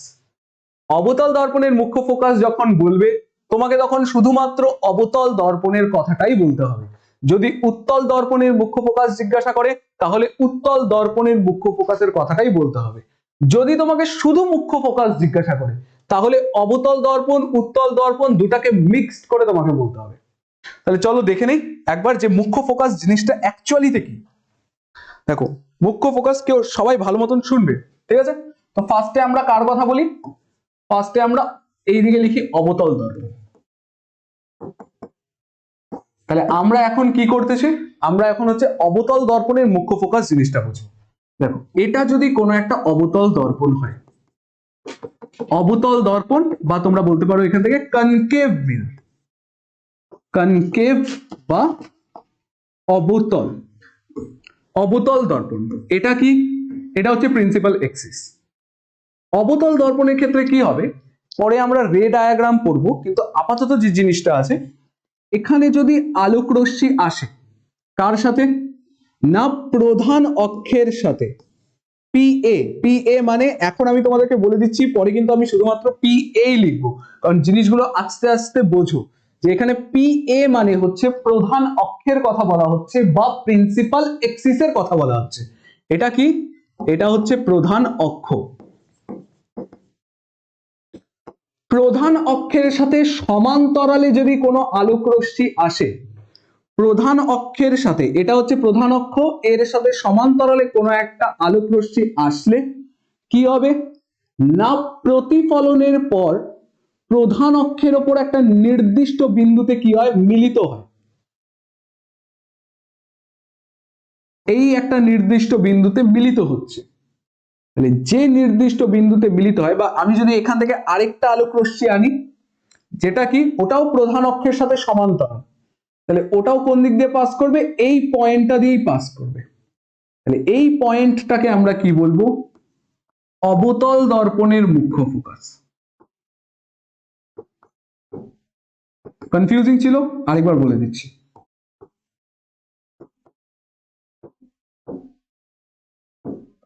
বাট জিনিসটা ক্লিয়ার করে নাও। প্রধান অক্ষের সাথে সমান্তরালে আলোক রশ্মি গুচ্ছ, সমান্তরাল আলোক রশ্মি গুচ্ছ যদি আসে তাহলে কোন দিক দিয়ে পাস করবে? ফোকাস দিয়ে পাস করবে। তাহলে সমান্তরাল আলোক রশ্মি গুচ্ছ প্রধান অক্ষের সাথে সমান্তরালে এসে অবতল দর্পণে প্রতিফলনের পর প্রধান অক্ষের ওপর যে নির্দিষ্ট বিন্দুতে মিলিত হয় তাকে কি বলে? এই অবতল দর্পণের মুখ্য ফোকাস। তাহলে অবতল দর্পণের মুখ্য ফোকাস কাকে বলে?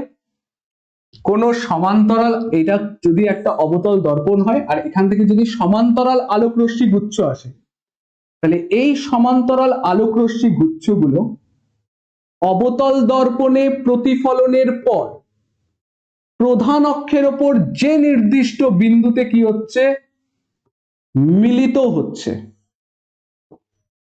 ওই নির্দিষ্ট বিন্দুটাকে আমরা কি বলবো? অবতল দর্পণের মুখ্য ফোকাস।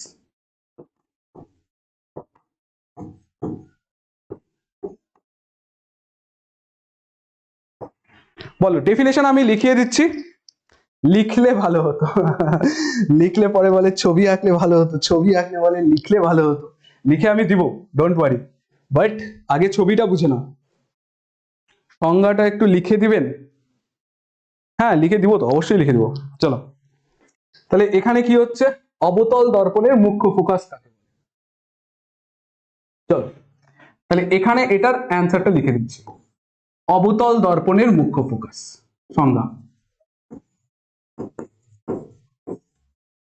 অবতল দর্পণের মুখ্য ফোকাসের অ্যান্সার কি হবে? সমান্তরাল আলোক রশ্মি গুচ্ছ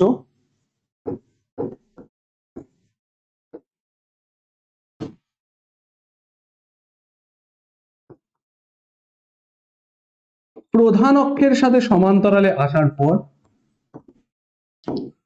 প্রধান অক্ষের সাথে কি হচ্ছে? প্রধান অক্ষের সাথে সমান্তরালে আসার পর সমান্তরাল আলোক রশ্মিগুচ্ছ প্রধান অক্ষের সমান্তরালে এসে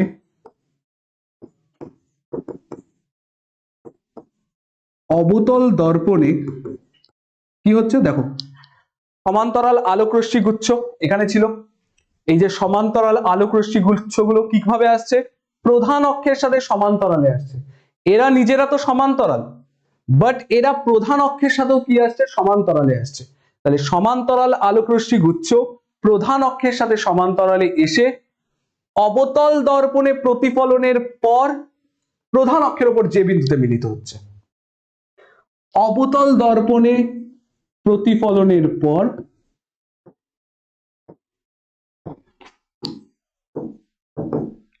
প্রধান অক্ষের উপর যে বিন্দুতে মিলিত হয়, প্রধান অক্ষের উপর যে বিন্দুতে মিলিত হয়। তারপরে বাকিটা তোমরা লিখে নেবে কি হবে, তাকে কি বলে, অবতল দর্পণের মুখ্য ফোকাস বলে। এতটুকুন জিনিস ক্লিয়ার?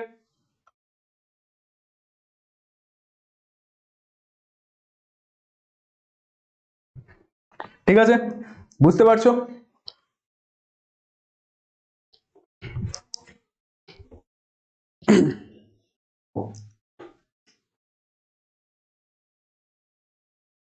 সংজ্ঞা লিখে দিচ্ছি, কারো কোনো রকম কনফিউশন নেই তো? নাইস, সবাই হ্যাঁ বলে দিচ্ছে একদম। চলো তাহলে এখান থেকে একটা জিনিস বোঝো, এটা যদি অবতল দর্পণ হয়, এখান থেকে যদি সমান্তরাল আলোক রশ্মিগুচ্ছ আসে, তাহলে ওরা কি হবে না একটা নির্দিষ্ট বিন্দুতে কি হচ্ছে, মিলিত হচ্ছে। ঠিক আছে, একটা নির্দিষ্ট বিন্দুতে মিলিত হচ্ছে। তাহলে যেই নির্দিষ্ট বিন্দুতে মিলিত হচ্ছে তাকেই আমরা কি বলি, অবতল দর্পণের মুখ্য ফোকাস।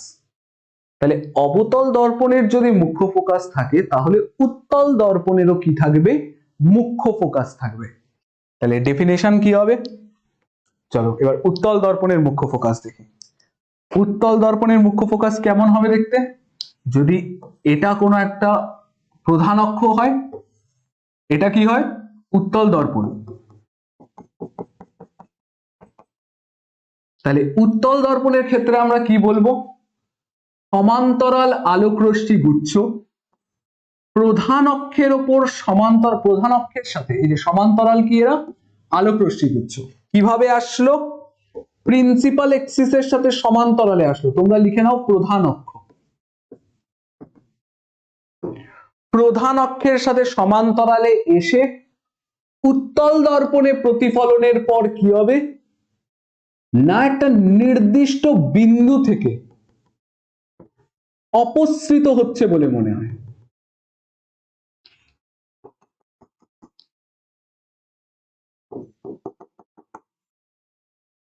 এই নির্দিষ্ট বিন্দুটার থেকে অপসৃত মানে ছড়াচ্ছে বলে মনে হচ্ছে, বাট অ্যাকচুয়ালি কি এই বিন্দুটার থেকে ছড়াচ্ছে, কখনোই না।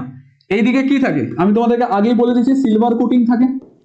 চ্যাপ্টার স্টার্ট করার আগে আমি তোমাদেরকে বলে দিচ্ছি এখানে কি থাকে, সিলভার কোটিং থাকে। দর্পণে কখনো আলো দর্পণ ভেদ করে যেতে পারবে না, আলো কি পারবে না, দর্পণ ভেদ করে যেতে পারবে না। তার মানে এখানে যে আলোটা আসছে ওটা কি এই দিকে আসতে পারবে, পারবে না। তাহলে কি হবে, প্রধান অক্ষের ওপর একটা নির্দিষ্ট বিন্দু থেকে অপসৃত হচ্ছে বলে মনে হবে, কিন্তু অ্যাকচুয়ালি কি ওই বিন্দুটার থেকে অপসৃত হচ্ছে না, ওই বিন্দুটা থেকে অপসৃত হবে না। এই বিন্দুটা থেকে কিন্তু অপসৃত হচ্ছে না, বাট অপসৃত হচ্ছে বলে মনে হচ্ছে। তাহলে এটাকে আমরা কি বলবো, উত্তল দর্পণের মুখ্য ফোকাস।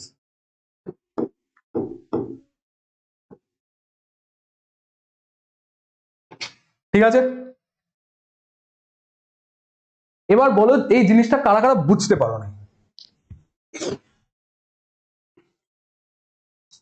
সবার ক্লিয়ার?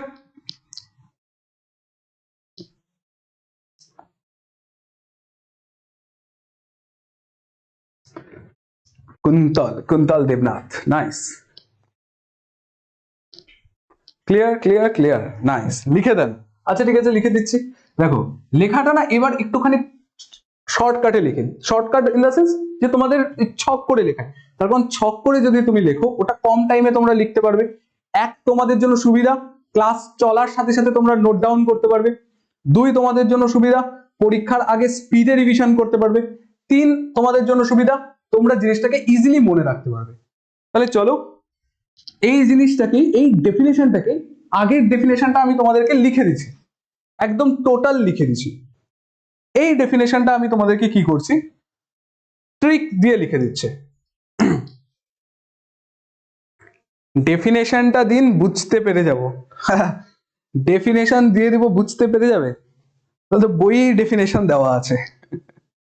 দেখো ওরকম না, ডেফিনেশন জিনিসটা যত ইজি লাগবে, তোমাকে যদি ভেঙে ভেঙে না বোঝাই তাহলে পরে জিনিসটা এখন তোমার ইজি লাগছে, তার কারণ আমি তোমাকে ভেঙে ভেঙে পড়াচ্ছি। জিনিসটা যদি এরকম ভেঙে ভেঙে না পড়াতাম, যদি তোমাকে বলতাম যে শুধু উত্তল দর্পণের মুখ্য ফোকাস কাকে বলে, অবতল দর্পণের মুখ্য ফোকাস কাকে বলে, মুখস্থ, তাহলে এটা ভীষণই কনফিউজিং ছিল, মনে রাখা ভীষণ চাপের। বাট জিনিসটা আমি তোমাকে ভেঙে ভেঙে গুঁড়ো গুঁড়ো করে পড়াচ্ছি, তার জন্য জিনিসগুলো ডাইজেস্ট করতে ইজি হচ্ছে। যদি এভাবে না পড়াতাম তাহলে বদহজম হয়ে যেত। দেখো এরপর কি আছে, এটাই জাস্ট লেখাটা দেখো যে কিভাবে লিখতেছি। সমান্তরাল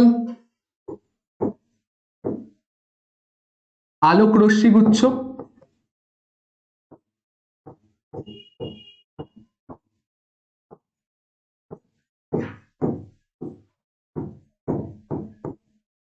প্রধান অক্ষের সাথে সমান্তরালে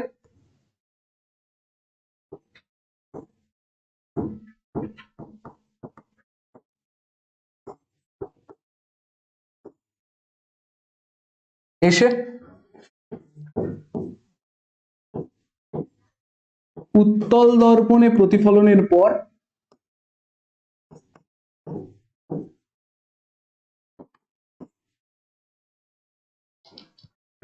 প্রধান অক্ষ, এখানে আমি শর্টে লিখলাম পিএ, পিএ মানে প্রিন্সিপাল এক্সিস, প্রধান অক্ষের উপর একটি নির্দিষ্ট বিন্দু থেকে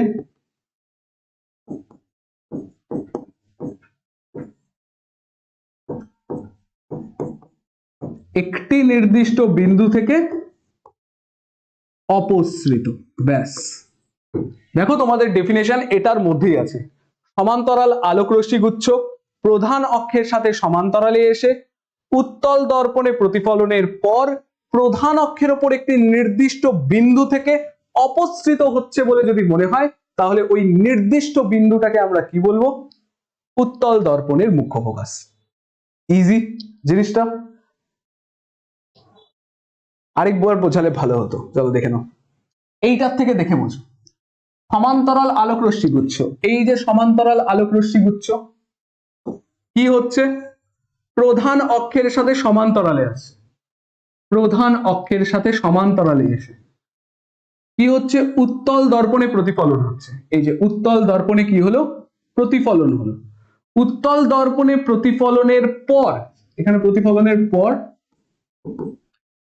প্রধান অক্ষের উপর একটি নির্দিষ্ট বিন্দু থেকে, এই যে প্রধান অক্ষটা এর একটা নির্দিষ্ট বিন্দু এটা, তাহলে একটা নির্দিষ্ট বিন্দু থেকে ছড়াচ্ছে বলে মনে হবে, একটি নির্দিষ্ট বিন্দু থেকে অপসৃত হচ্ছে বলে মনে হবে, অপসৃত হচ্ছে বলে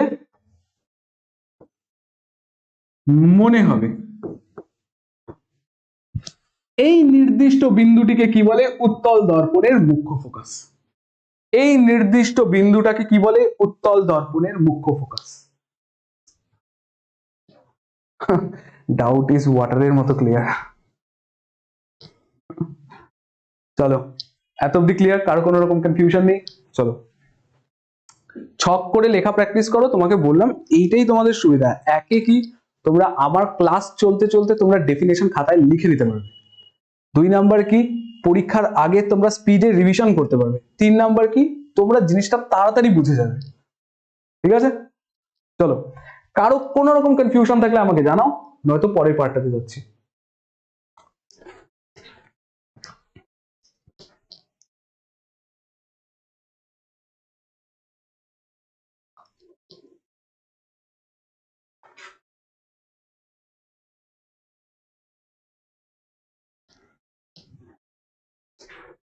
চলো, কারো কোনো রকম কনফিউশন নেই, তাহলে আমি ধরে নিলাম। চলো, এরপরে কি আছে? এরপরে আছে হচ্ছে ফোকাস দৈর্ঘ্য বা গোলীয়। ফোকাস দৈর্ঘ্য কাকে বলে? দেখো, ফোকাস দৈর্ঘ্য, স্যার এগুলো সব খাতায় নোট করব? হ্যাঁ হ্যাঁ হ্যাঁ, খাতায় যদি তোমার, দেখো তোমার বইয়ের মধ্যে যে ডেফিনেশন গুলো আছে ওগুলো তোমরা পড়তে পারো। ওটা যদি তোমার মনে হয় যে হ্যাঁ আমার লেখার সাথে ওই ডেফিনেশনটা একদম ম্যাচ করে যাচ্ছে, তাহলে ওকে ওটাই পড়ো। কিন্তু তোমার যদি মনে হয় যে বইয়েরটা কোথাও একটা প্রবলেম হচ্ছে বা যেভাবে ডেফিনেশনটা লেখা আছে ওইভাবে মনে রাখতে প্রবলেম হচ্ছে, তাহলে অবশ্যই আমারটা লিখে নাও, ঠিক আছে? দেখো, বেস্ট হয় খাতায় লিখে নাও, ঠিক আছে? চলো, এরপরে কি আছে? ফোকাস দৈর্ঘ্য বা ফোকাল লেন্থ। ফোকাস দৈর্ঘ্য কাকে বলে? গোলীয় দর্পণের মুখ্য ফোকাস থেকে, এই যে একটু আগে আমরা ডেফিনেশন পড়ে আসলাম না, মুখ্য ফোকাস কাকে বলে? অবতল দর্পণের ক্ষেত্রে মুখ্য ফোকাস কাকে বলে? যে এই সমান্তরাল আলোক রশ্মি আসবে কার সাথে? প্রধান অক্ষের সাথে সমান্তরালে। প্রিন্সিপাল এক্সিস বা প্রধান অক্ষ, প্রধান অক্ষের সাথে সমান্তরালে কোনো একটা আলোক রশ্মি আসলে প্রতিফলনের পর যে নির্দিষ্ট বিন্দুতে মিলিত হয়, এই নির্দিষ্ট বিন্দুটাকে আমি কি বলবো? মুখ্য ফোকাস।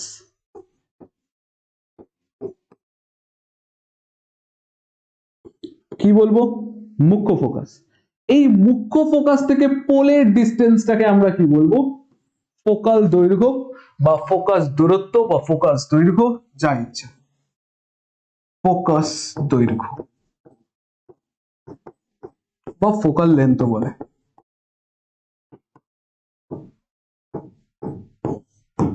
ক্লিয়ার? কি?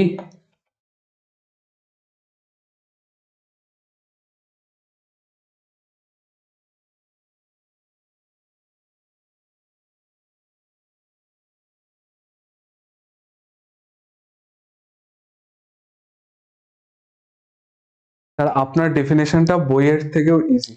হ্যাঁ, তার জন্য তো আমি লিখিয়ে দিলাম। চলো, এখানে কি আছে? ফোকাস দৈর্ঘ্য।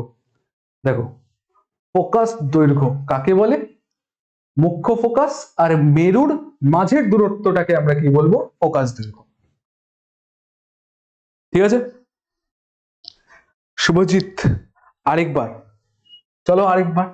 এই যে মুখ্য ফোকাস আর পোল বা মেরু, মুখ্য ফোকাস আর মেরুর মাঝের ডিস্টেন্সটা, মুখ্য ফোকাস আর মেরু এর মাঝের দূরত্বকে আমরা কি বলবো?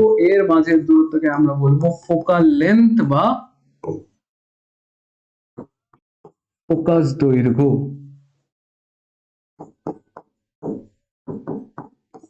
ঠিক আছে? ক্লিয়ার?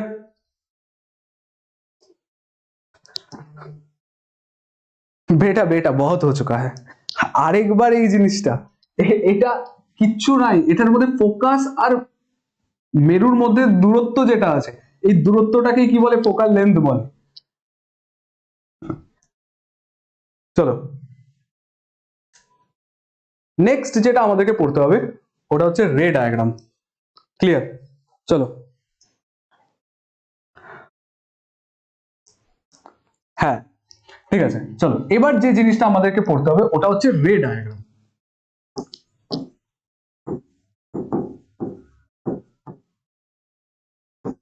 বা আলোকচিত্র। কার আলোকচিত্র পড়বো? কার কার ক্ষেত্রে? দর্পণের ক্ষেত্রে পড়বো। কোন দর্পণ? গোলীয় দর্পণ। গোলীয় দর্পণ কত প্রকারের হয়?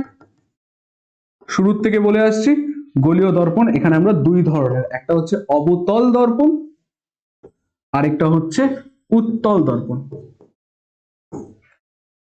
এইবার যেই টপিকটাতে আমরা ঢুকবো ওই টপিকটা একটুখানি তোমরা রিল্যাক্স হয়ে জিনিসটাকে শুনবে, তার কারণ এখন যে জিনিসটা আমরা করাবো ভীষণই ইম্পর্টেন্ট, বা বলতে পারো যে আমরা আলোকে যদি তিনটা পার্টে ডিভাইড করি, একটা দর্পণ, একটা লেন্স আর একটা লাস্টে ওই আলোক বিচ্ছুরণ আলোক বিক্ষেপণ, তাহলে দর্পণের মেইন পার্ট, মেইন যে জিনিসটা না পড়লে দর্পণ ইনকমপ্লিট, ওই জিনিসটা হচ্ছে এটা, আলোকচিত্র।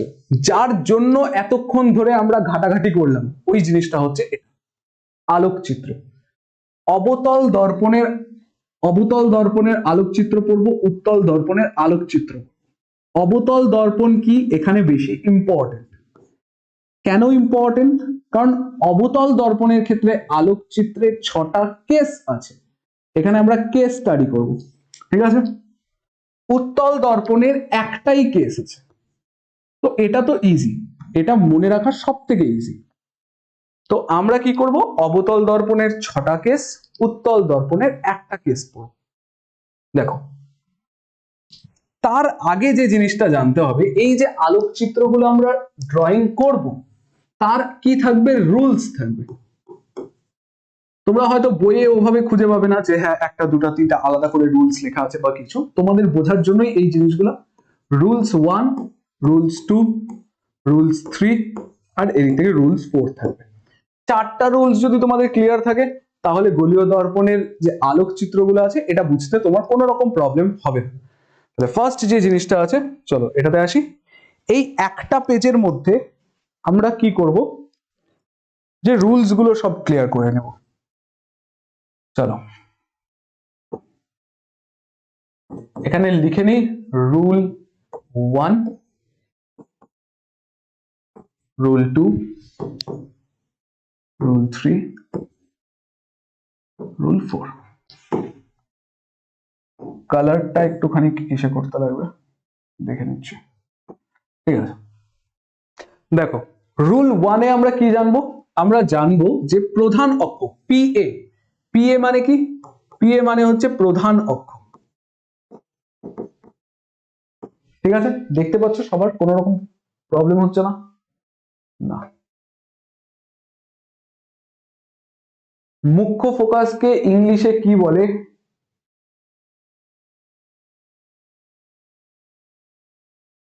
আচ্ছা, মুখ্য ফোকাসকে ইংলিশে কি বলে? প্রিন্সিপাল ফোকাস বলে। মুখ্য ফোকাসকে ইংলিশে প্রিন্সিপাল ফোকাস বলে, ঠিক আছে। মুখ্য ফোকাস, আর এটাকে এফ দিয়ে লেখা হয়। দেখো, এখানে যে জিনিসটা তোমাদেরকে জানতে হবে, কোনো একটা আলোক রশ্মি যদি প্রধান অক্ষের সাথে সমান্তরালে আসে, তোমরা এইভাবে দেখো যে এটা কিসে আসতেছে, প্রধান অক্ষের সাথে সমান্তরালে আসছে। এটা কি, এইটার সাথে সমান্তরালে। তাহলে প্রধান অক্ষের সমান্তরালে যদি কোনো আলোক রশ্মি আসে তাহলে ওটা কোন দিক দিয়ে পাস করবে, ফোকাস দিয়ে পাস করবে। কোথা দিয়ে পাস করবে, ফোকাস দিয়ে পাস করবে। এতটুকুন জিনিস ক্লিয়ার। কোনো একটা আলোক রশ্মি যদি প্রধান অক্ষের সমান্তরালে আসে তাহলে কোন দিক দিয়ে পাস করবে, ফোকাস দিয়ে পাস করবে। রুল 2-তে আমরা কি জানবো, যে ফোকাস দিয়ে যদি কোনো একটা আলোক রশ্মি আসে তাহলে কোন দিক দিয়ে পাস করবে, প্রধান অক্ষের সমান্তরালে পাস করবে। তাহলে কি হবে, প্রধান অক্ষের সাথে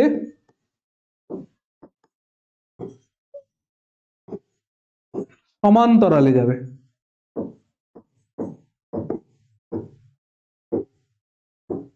ঠিক আছে, এই দিক দিয়ে যদি যায়, ফোকাস দিয়ে যদি যায় তাহলে প্রধান অক্ষের সাথে সমান্তরালে আসবে। আরেকটা কি, আরেকটার জন্য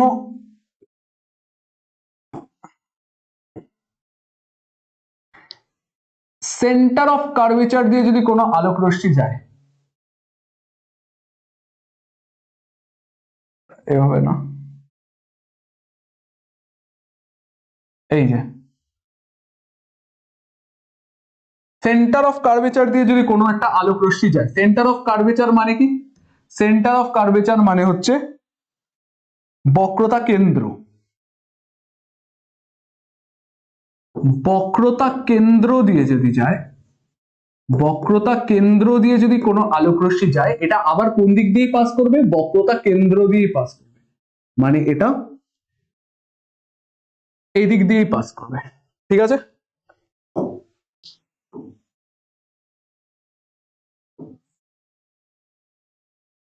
বক্রতা কেন্দ্র দিয়ে কি করবে, পাস করবে। কারো কোনো রকম কনফিউশন আছে?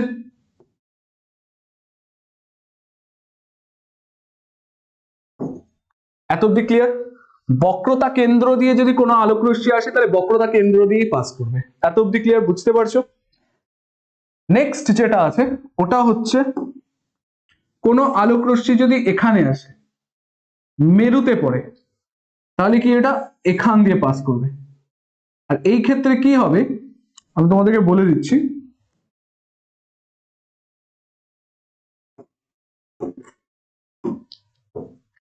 এটা হচ্ছে অ্যাঙ্গেল আই, এটা হচ্ছে অ্যাঙ্গেল আর।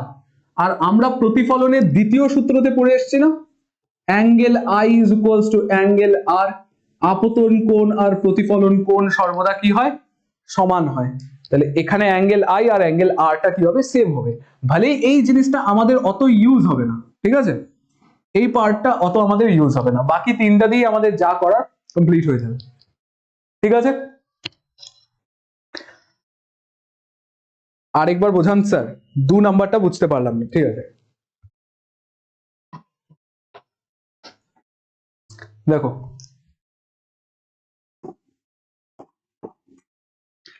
আলোক রশ্মি যদি প্রধান অক্ষের সমান্তরালে যায় তাহলে ফোকাস দিয়ে পাস করবে। আলোক রশ্মি যদি ফোকাস দিয়ে যায় তাহলে প্রধান অক্ষের সমান্তরালে পাস করবে। তাহলে এটা তো গেল দুটো জিনিস, যদি সমান্তরালে আসে তাহলে ফোকাস দিয়ে পাস করবে, যদি ফোকাস দিয়ে আসে তাহলে সমান্তরালে যাবে। যদি ফোকাস দিয়ে আলোক রশ্মিটা আসে তাহলে সমান্তরালে যাবে। কার সমান্তরালে, প্রধান অক্ষের সমান্তরালে। এটা গেল আমার দুটো ফর্মুলা, সমান্তরালে আসলে ফোকাস দিয়ে, ফোকাস দিয়ে গেলে সমান্তরালে। এতটুকুন ক্লিয়ার? নেক্সট কি আছে, বক্রতা কেন্দ্র। বক্রতা কেন্দ্র দিয়ে যদি আলো আসে তাহলে আলোটা রিফ্লেক্ট করে বক্রতা কেন্দ্র দিয়েই পাস করবে। মানে এখানে আপতন কোণ আর প্রতিফলন কোণ কত হচ্ছে, 0 ডিগ্রি হচ্ছে, ঠিক আছে। আপতন কোণ আর প্রতিফলন কোণটা কি হচ্ছে, 0 ডিগ্রি হচ্ছে। এখানে যেই বক্রতা কেন্দ্র দিয়ে আলোক রশ্মি আসলে বক্রতা কেন্দ্র দিয়েই পাস করবে। 4 নম্বরে কি আছে, আলোক রশ্মিটা যদি এভাবে আসে,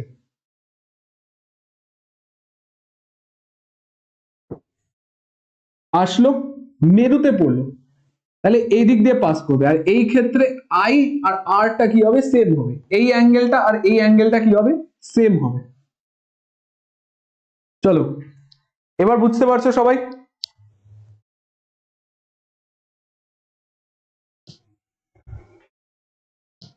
এই 4টা জিনিস যদি বুঝে যাও তাহলে আলোকচিত্র বুঝতে কোনো রকম প্রবলেম হবে না।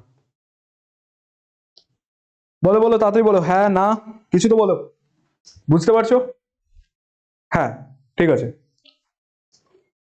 এই 4টা ফর্মুলা, জাস্ট এতটুকুন জিনিস, এইটুকুন জিনিস যদি বুঝে যাও তাহলে আমাদের আজকের, তুমি এতটুকুন জিনিস মাথায় রাখো যে হ্যাঁ রে ডায়াগ্রাম বুঝতে কোনো রকম প্রবলেম হবে না। চলো ফার্স্ট কেস,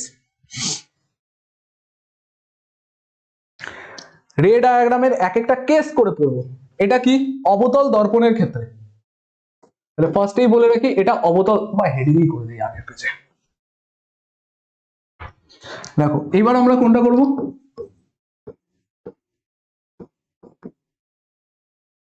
অবতল দর্পণ বা কনকেভ মিরর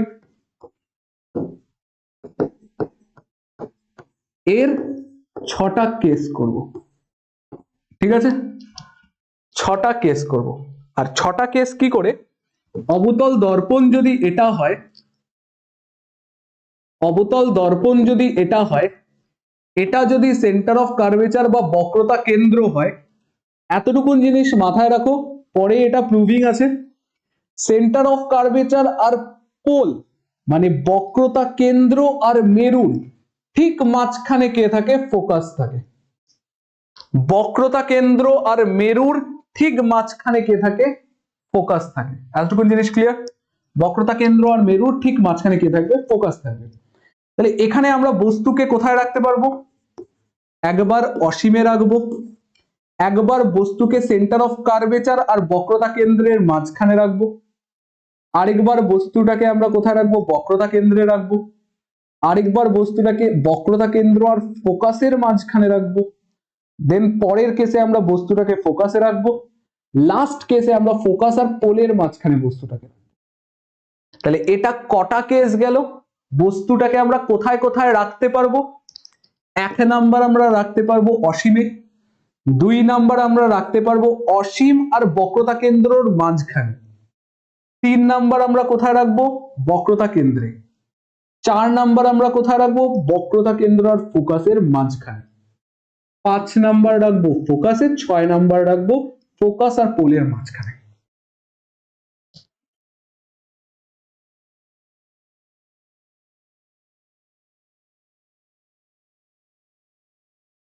ঠিক আছে, এটাতে বলছে আলোক রশ্মি যদি মেরুতে পড়ে তাহলে এটা এদিক দিয়ে পাস করবে। কিভাবে পাস করবে না, যেই অ্যাঙ্গেলে আলোক রশ্মিটা আসতেছে সেম কোণ উৎপন্ন করে এই দিক থেকে অগ্রসর হবে। এতটুকুন বুঝতে পারছো? কি নাম ছিল?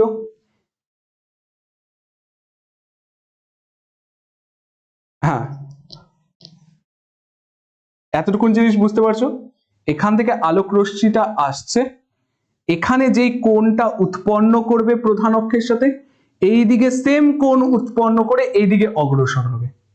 এটা ক্লিয়ার? এবার এখানে আসি। এবার হচ্ছে দেখো বস্তুটাকে আমরা কোথায় কোথায় রাখতে পারবো। এটা যদি কোনো একটা অবতল দর্পণ হয়, এটা যদি সেন্টার অফ কার্ভেচার, এটা যদি ফোকাস হয়, তাহলে বস্তুটাকে আমরা কোথায় রাখতে পারি? হতে পারে একদম দূরে রাখছি, অসীমে রাখছি। জিনিসগুলো আরো ক্লিয়ার হবে যখন আলোকচিত্র করাবো।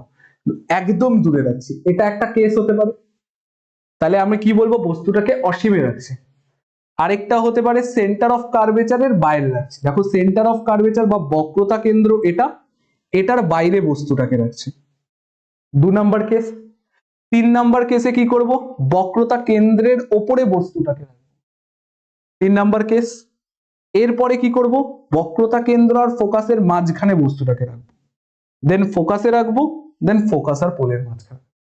এটা হচ্ছে বস্তুর অবস্থান। এখানে যেগুলো মার্ক করলাম এগুলো হচ্ছে বস্তুর অবস্থান। ঠিক আছে, চলো একটা একটা করে করি, তাহলে পরে জিনিসগুলো ক্লিয়ার হয়ে যাবে।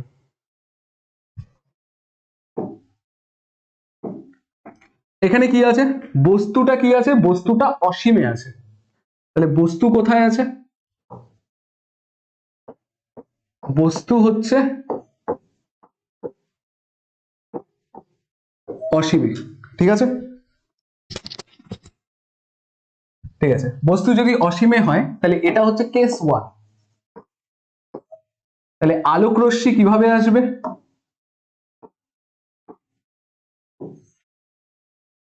প্রধান অক্ষের সাথে সমান্তরালে আসবে। এই যে এগুলো হচ্ছে আলোক রশ্মি।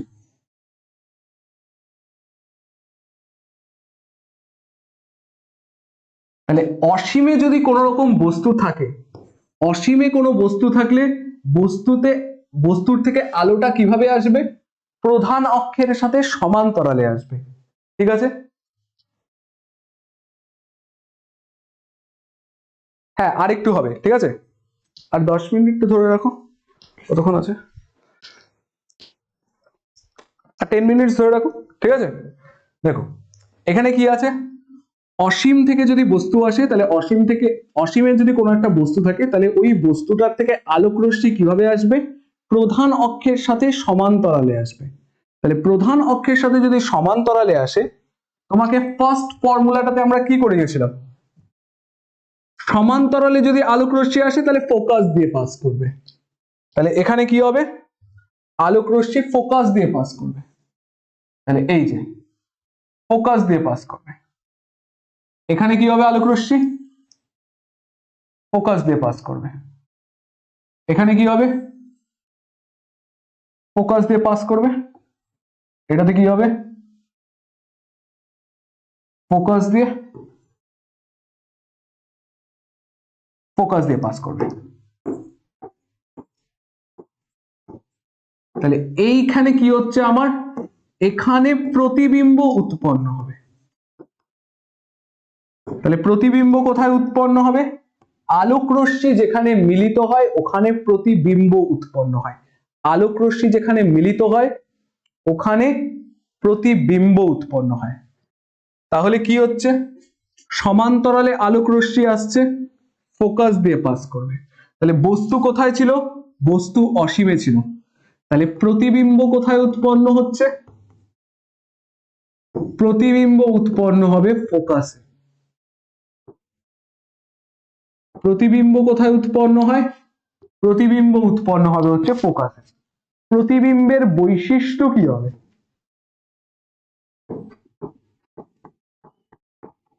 তিনটা বৈশিষ্ট্য আমাদেরকে লিখতে লাগবে। প্রতিবিম্বটাকে দেখতে পাচ্ছ ঠিকঠাক করে? দেখতে পাচ্ছ না? তার মানে এটা কি হবে? প্রতিবিম্বটা বিন্দু আকৃতির হবে, একদম ছোট্ট হবে, গুড়ি হবে, এইটুকু দেখতেই পাবে না। তাহলে এটা কি? বিন্দু আকৃতির। প্রতিবিম্বটা কেমন হবে? অবশীর্ষ হবে। এটা তোমাকে মাথায় রাখতে লাগবে, তার কারণ তুমি প্রতিবিম্বটাকে দেখতে পাচ্ছ না। প্রতিবিম্বটাকে যদি দেখতে পেতে তাহলে তুমি বলতে পারতে যে প্রতিবিম্বটা সোজা আছে না উল্টানো আছে। এখানে আমরা কি লিখবো? অবশীর্ষ। অবশীর্ষ মানে যে কোনো একজনকে তুলে নেই, রাজব। রাজবকে যদি আমি ওর পাটা ধরে এরকম করে যদি উল্টে দিই তাহলে ওর কি হয়ে যাচ্ছে? মাথাটা নিচে চলে যাচ্ছে। তাহলে মাথাটা যদি নিচে থাকে তার মানে ওটাকে কি বলে? মাথা মানে শীর্ষ। শীর্ষ কোথায় আছে? নিচে আছে। তাহলে ওটাকে কি বলবো? অবশীর্ষ। মাথাটা নিচে আছে। তার মানে প্রতিবিম্ব যদি উল্টানো হয় তাহলে ওটাকে কি বলে? অবশীর্ষ বলে। তাহলে বৈশিষ্ট্য কেমন হবে? অবশীর্ষ। এবার তোমরা যদি আমাকে জিজ্ঞাসা করো যে স্যার অবশীর্ষ হলো এটা আপনি বুঝলেন কি করে? এটা বিন্দু আকৃতির একটা বস্তু উৎপন্ন হচ্ছে। তো এতটুকুন জিনিস ক্লিয়ার থাকো যে হ্যাঁ, এই এখানে যে প্রতিবিম্বটা উৎপন্ন হচ্ছে এটা দেখে তুমি বলতে পারবে না যে হ্যাঁ এটা সমশীর্ষ হচ্ছে না অবশীর্ষ হচ্ছে। বাট আমাদেরকে এটা মনে রাখতে হবে যে এই ক্ষেত্রে ফোকাসে যখন বস্তু উৎপন্ন হচ্ছে তখন বস্তুটার প্রতিবিম্ব কেমন হবে? অবশীর্ষ হবে, উল্টানো হবে। তাহলে অবশীর্ষ। আরেকটা জিনিস যেটা, ওটা সদ্বিম্ব হবে না অসদ্বিম্ব হবে? বলো, সদ্বিম্ব হবে না অসদ্বিম্ব হবে? তোমরা ক্লাস 7 বা 8 এ পড়ে এসছো যে সদ্বিম্ব কাকে বলে, অসদ্বিম্ব কাকে বলে। অনেক জায়গায় অনেক ডেফিনেশন দেয় যে দর্পণের আগে মিলিত হলে সদ্বিম্ব, দর্পণের পরে মিলিত হলে অসদ্বিম্ব, লেন্সের আগে মিলিত হলে অসদ্বিম্ব, লেন্সের পরে মিলিত হলে সদ্বিম্ব। বাট এত কিছু মাথায় রাখতে হবে না, তুমি জাস্ট মাথায় রাখো যদি আলোক রশ্মিগুলো সত্যিকারের মিলিত হয় তাহলে সদ্বিম্ব, যদি আলোক রশ্মি সত্যিকারের মিলিত না হয়, মিথ্যাকারের মিলিত হয় তাহলে অসদ্বিম্ব। এখানে দেখো আলোক রশ্মিগুলো আসছে, আসার পরে মিলিত হচ্ছে, একটা পয়েন্টে মিলিত হচ্ছে। তাহলে এখানে যেই প্রতিবিম্বই গঠিত হোক না কেন এটা কি হবে? এটা সদ্বিম্ব হবে।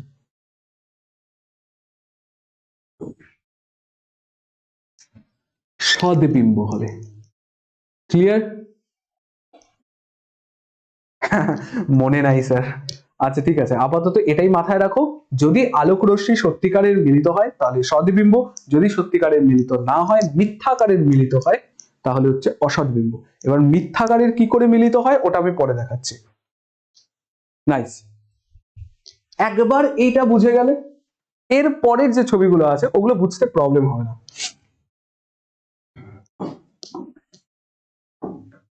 দেখো, কোনো একটা বস্তু ফার্স্টে তো অসীম হয়ে গেছে, তাহলে এবার কোথায় থাকবে? বক্রতা কেন্দ্র আর অসীমের মাঝখানে। তার মানে এখানে কোথাও একটা বস্তু আছে। তাহলে এখানে যদি বস্তু থাকে তাহলে এটা কি হবে আমার? এটা হবে হচ্ছে কেস 2, যেখানে বস্তু কোথায়? বস্তু হচ্ছে বিটুইন B2N। ঠিক আছে, শর্টে লিখলাম বিটুইন কোথায় কোথায় থাকবে? অসীম এবং বক্রতা কেন্দ্র। কোথায় কোথায় থাকবে? অসীম এবং বক্রতা কেন্দ্রের মাঝখানে। এই যে বক্রতা কেন্দ্র আর অসীমের মাঝখানে। বলো অবস্থান নিয়ে কারো প্রবলেম? যদি কারো প্রবলেম থাকে তাহলে আমাকে জিজ্ঞাসা করো, নয়তো আমি ছবিটা ড্র করছি এখানে। আলোক রশ্মি আসবে এভাবে, কিভাবে গেল? প্রধান অক্ষের সাথে সমান্তরালে গেল। তাহলে প্রধান অক্ষের সমান্তরালে যদি আলোক রশ্মি যায় তাহলে কোন দিক দিয়ে পাস করবে? পাস করবে হচ্ছে ফোকাস দিয়ে। ঠিক আছে, তাহলে পাস করবে কিভাবে? পাস করবে হচ্ছে ফোকাস দিয়ে। হয়ে গেল। আরেকটা আলোক রশ্মি কোন দিক দিয়ে পাস করবে? সেন্টার অফ কার্ভেচার দিয়ে পাস করবে, বা বক্রতা কেন্দ্র দিয়ে পাস করবে।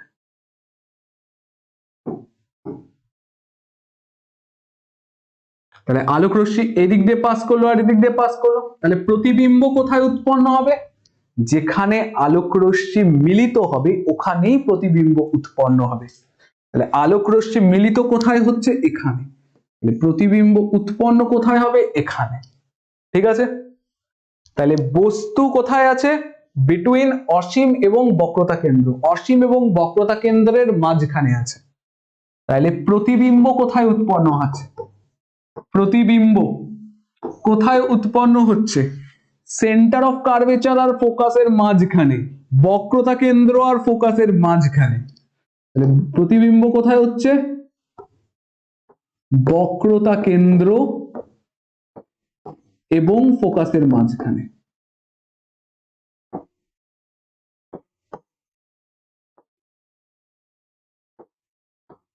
বৈশিষ্ট্য কি হবে? অ্যান্সার দিবে কেউ?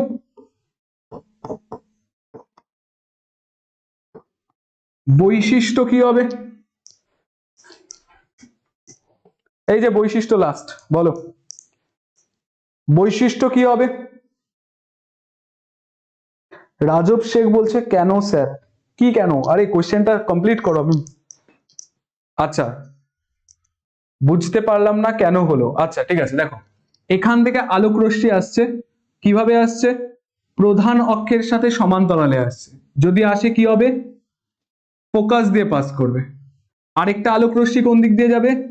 সেন্টার অফ কার্ভেচার দিয়ে যাবে বা বক্রতা কেন্দ্র দিয়ে যাবে। তার মানে কি এইদিকে আলো আসছে না? এদিকে কোনো আলো আসছে না, এদিকে কোনো আলো আসছে না? আসছে আলো, বাট ওগুলো দিয়ে আমাদের কোনো ফর্মুলা নেই না। আমরা ফর্মুলাতে কি কি পড়েছি? আমরা ফর্মুলাতে পড়েছি যদি সমান্তরালে আসে তাহলে ফোকাস দিয়ে যাবে, যদি ফোকাস দিয়ে আসে তাহলে সমান্তরালে যাবে, বক্রতা কেন্দ্র দিয়ে আসলে বক্রতা কেন্দ্র দিয়ে পাস করবে, আর আরেকটা হচ্ছে এভাবে। তাহলে এখানে আমরা কি করব? আলোক রশ্মিটাকে বক্রতা কেন্দ্র দিয়ে পাস করাবো। স্কুলের কয়েকটা বইয়ে এরকমও দেওয়া থাকবে, এইটা আসবে এরকম করে যাবে, এটাও দেওয়া থাকে, বাট এটা ভীষণ কনফিউজিং, এটা আঁকানোও যায় না।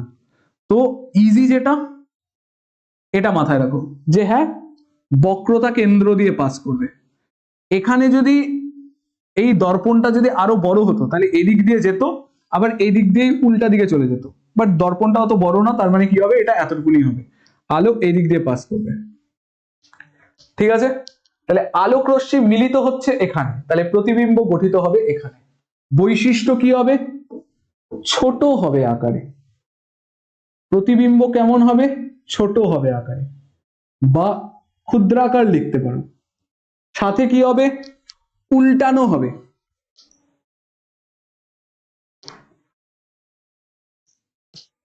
কি লিখছো? হ্যাঁ, যেহেতু আলোক রশ্মি সত্যিকারের মিলিত হচ্ছে, সদ্বিম্ব হবে। আর কি হবে? অবশীর্ষ হবে। ঠিক আছে, আলোক রশ্মি মানে প্রতিবিম্ব কেমন হবে? অবশীর্ষ হবে। চলো, এত অব্দি বুঝতে পারছো? দেখো আজকে তো টাইম ওভার হয়ে গেছে, তো এতটুকুনি থাকুক আজকের জন্য। তাহলে নেক্সট দিন যেটা করব, নেক্সট দিন হচ্ছে এর পরের থেকে স্টার্ট করব। মানে আলোকচিত্রের 6টা কেস ছিল, উত্তল দর্পণের একটা কেস ছিল, আজকে শুধুমাত্র অবতল দর্পণের 2টা কেস হলো। তাহলে অবতল দর্পণের আরো 4টা কেস আমাদের বাকি আছে, উত্তল দর্পণের একটা কেস বাকি আছে। তাহলে ওই 5টা কমপ্লিট করে নেক্সট দিন আমরা স্টার্ট করব। নেক্সট দিন যখন স্টার্ট করব ওই অবতল দর্পণের 4টা, উত্তল দর্পণের একটা করে নিয়ে তারপরে আবার এক্সট্রা আগাম। ঠিক আছে, তো আচ্ছা বলো, কারো ক্লাসে এমন কিছু নেই তো যে বুঝতে পারো নাই? তোমাদের কোনো রকম প্রবলেম আছে কি কোথাও? কোনো রকম? কেন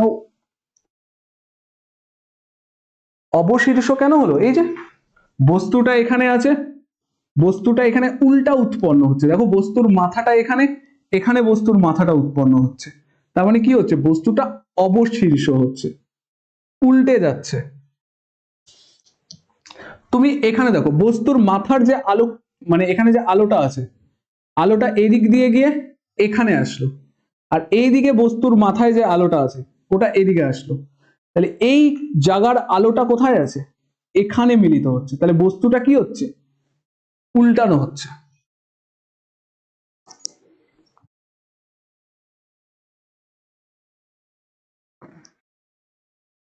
এখানে যে বস্তুটা আছে, বস্তুটার মাথার থেকে যে আলোটা আসছে, এই যে ওপর থেকে যে আলোটা আসছে, দেখো এইখান থেকেই দুটা আলো আসছে, একটা এটা একটা এটা। এবার এখানের আলোটা কোথায় মিলিত হচ্ছে, এখানে মিলিত হচ্ছে, তাহলে এখানে কি থাকবে, মাথার প্রতিবিম্বটা থাকবে, তাহলে এইদিকে কি থাকবে, উল্টানো বস্তুটা থাকবে।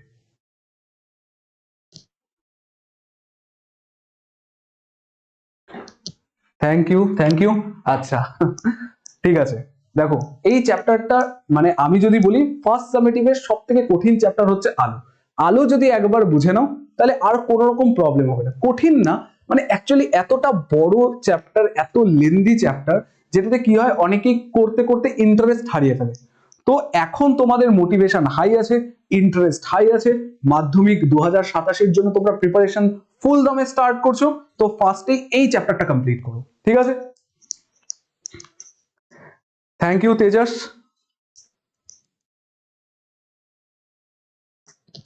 হ্যাঁ, একবার জিনিসগুলো তোমরা খাতায় লিখে নিও, খাতায় লিখে পড়ে তাহলে তোমরা বুঝতে পারবে, টোটাল জিনিসটা একদম ক্লিয়ার হবে, ঠিক আছে? আর তাছাড়া তোমাদের যে টেলিগ্রাম গ্রুপটা আছে, টেলিগ্রাম গ্রুপ তোমাদেরকে পরে দিয়ে দেওয়া হবে, তোমাদের যে ফোল্ডারটা থাকবে যেখানে ফিজিক্যাল সায়েন্স কেডি স্যার বলে লেখা থাকবে, ওই পার্টটার মধ্যেই তোমাদের কি দেওয়া থাকবে, তোমাদের টেলিগ্রাম গ্রুপে, যেটার মধ্যে তুমি আমাকে কোয়েশ্চেন জিজ্ঞাসা করতে পারবে, বা তোমার কোনো যেরকম যদি প্রবলেম হয়। দেখো মেইনলি যে জিনিসটার জন্য টেলিগ্রাম গ্রুপটা আছে, যদি তোমার কোনো জায়গায় কোনো রকম প্রবলেম থেকে থাকে, তুমি নির্দ্বিধায় ওখান থেকে ছবি, মানে তোমার যদি কোয়েশ্চেনের প্রবলেম থাকে তাহলে ছবি তুলে ওটাকে পাঠিয়ে দাও। তোমার বন্ধুরাও ওখানে থাকবে, ওদের যদি কোনো রকম প্রবলেম না থাকে ওই জিনিসটাতে, ওরা যদি ওই কোয়েশ্চেনের অ্যান্সারটা পারে তাহলে অবশ্যই তোমাকে অ্যান্সার করে দেবে। তুমিও যদি এমন কেউ কোয়েশ্চেন পাঠাচ্ছে যেটা তুমি পারবে, তাহলে তুমিও ওটা করে দেবে। কেউ যদি করে না দেয় তাহলে পরে আমি আছি, আমি তোমাকে করে দেবো, ঠিক আছে? কিভাবে টেলিগ্রামে জয়েন হব, তোমাদের যেখানে আমার ক্লাসগুলো থাকবে ওই ক্লাসের মধ্যেই তোমাদের লিংক প্রোভাইড করে দেওয়া হবে, ঠিক আছে? তোমরা পেয়ে যাবে, তোমাদেরকে জানিয়ে দেওয়া হবে, ঠিক আছে? চলো, সবাইকে টাটা, Shubhajit bye bye, Bidyut bye, Kuntal bye, Akash টাটা। আজকের ক্লাসগুলো সবাই আজকেই একবার জিনিসটা ভালো মতন রাত্রে ঘুমানোর আগে দেখে নেবে, ঠিক আছে? পড়তে বলছি না, জাস্ট দেখে নেবে যে হ্যাঁ আমি কি কি পড়ালাম, যাতে ভুলে না যাও যে আমি কি কি পড়িয়েছি, ঠিক আছে? চলো, টাটা, বাই বাই, দেখা হচ্ছে নেক্সট ক্লাসে। তার আগে পর্যন্ত খুব ভালো করে পড়াশোনা করতে থাকো, ঠিক আছে?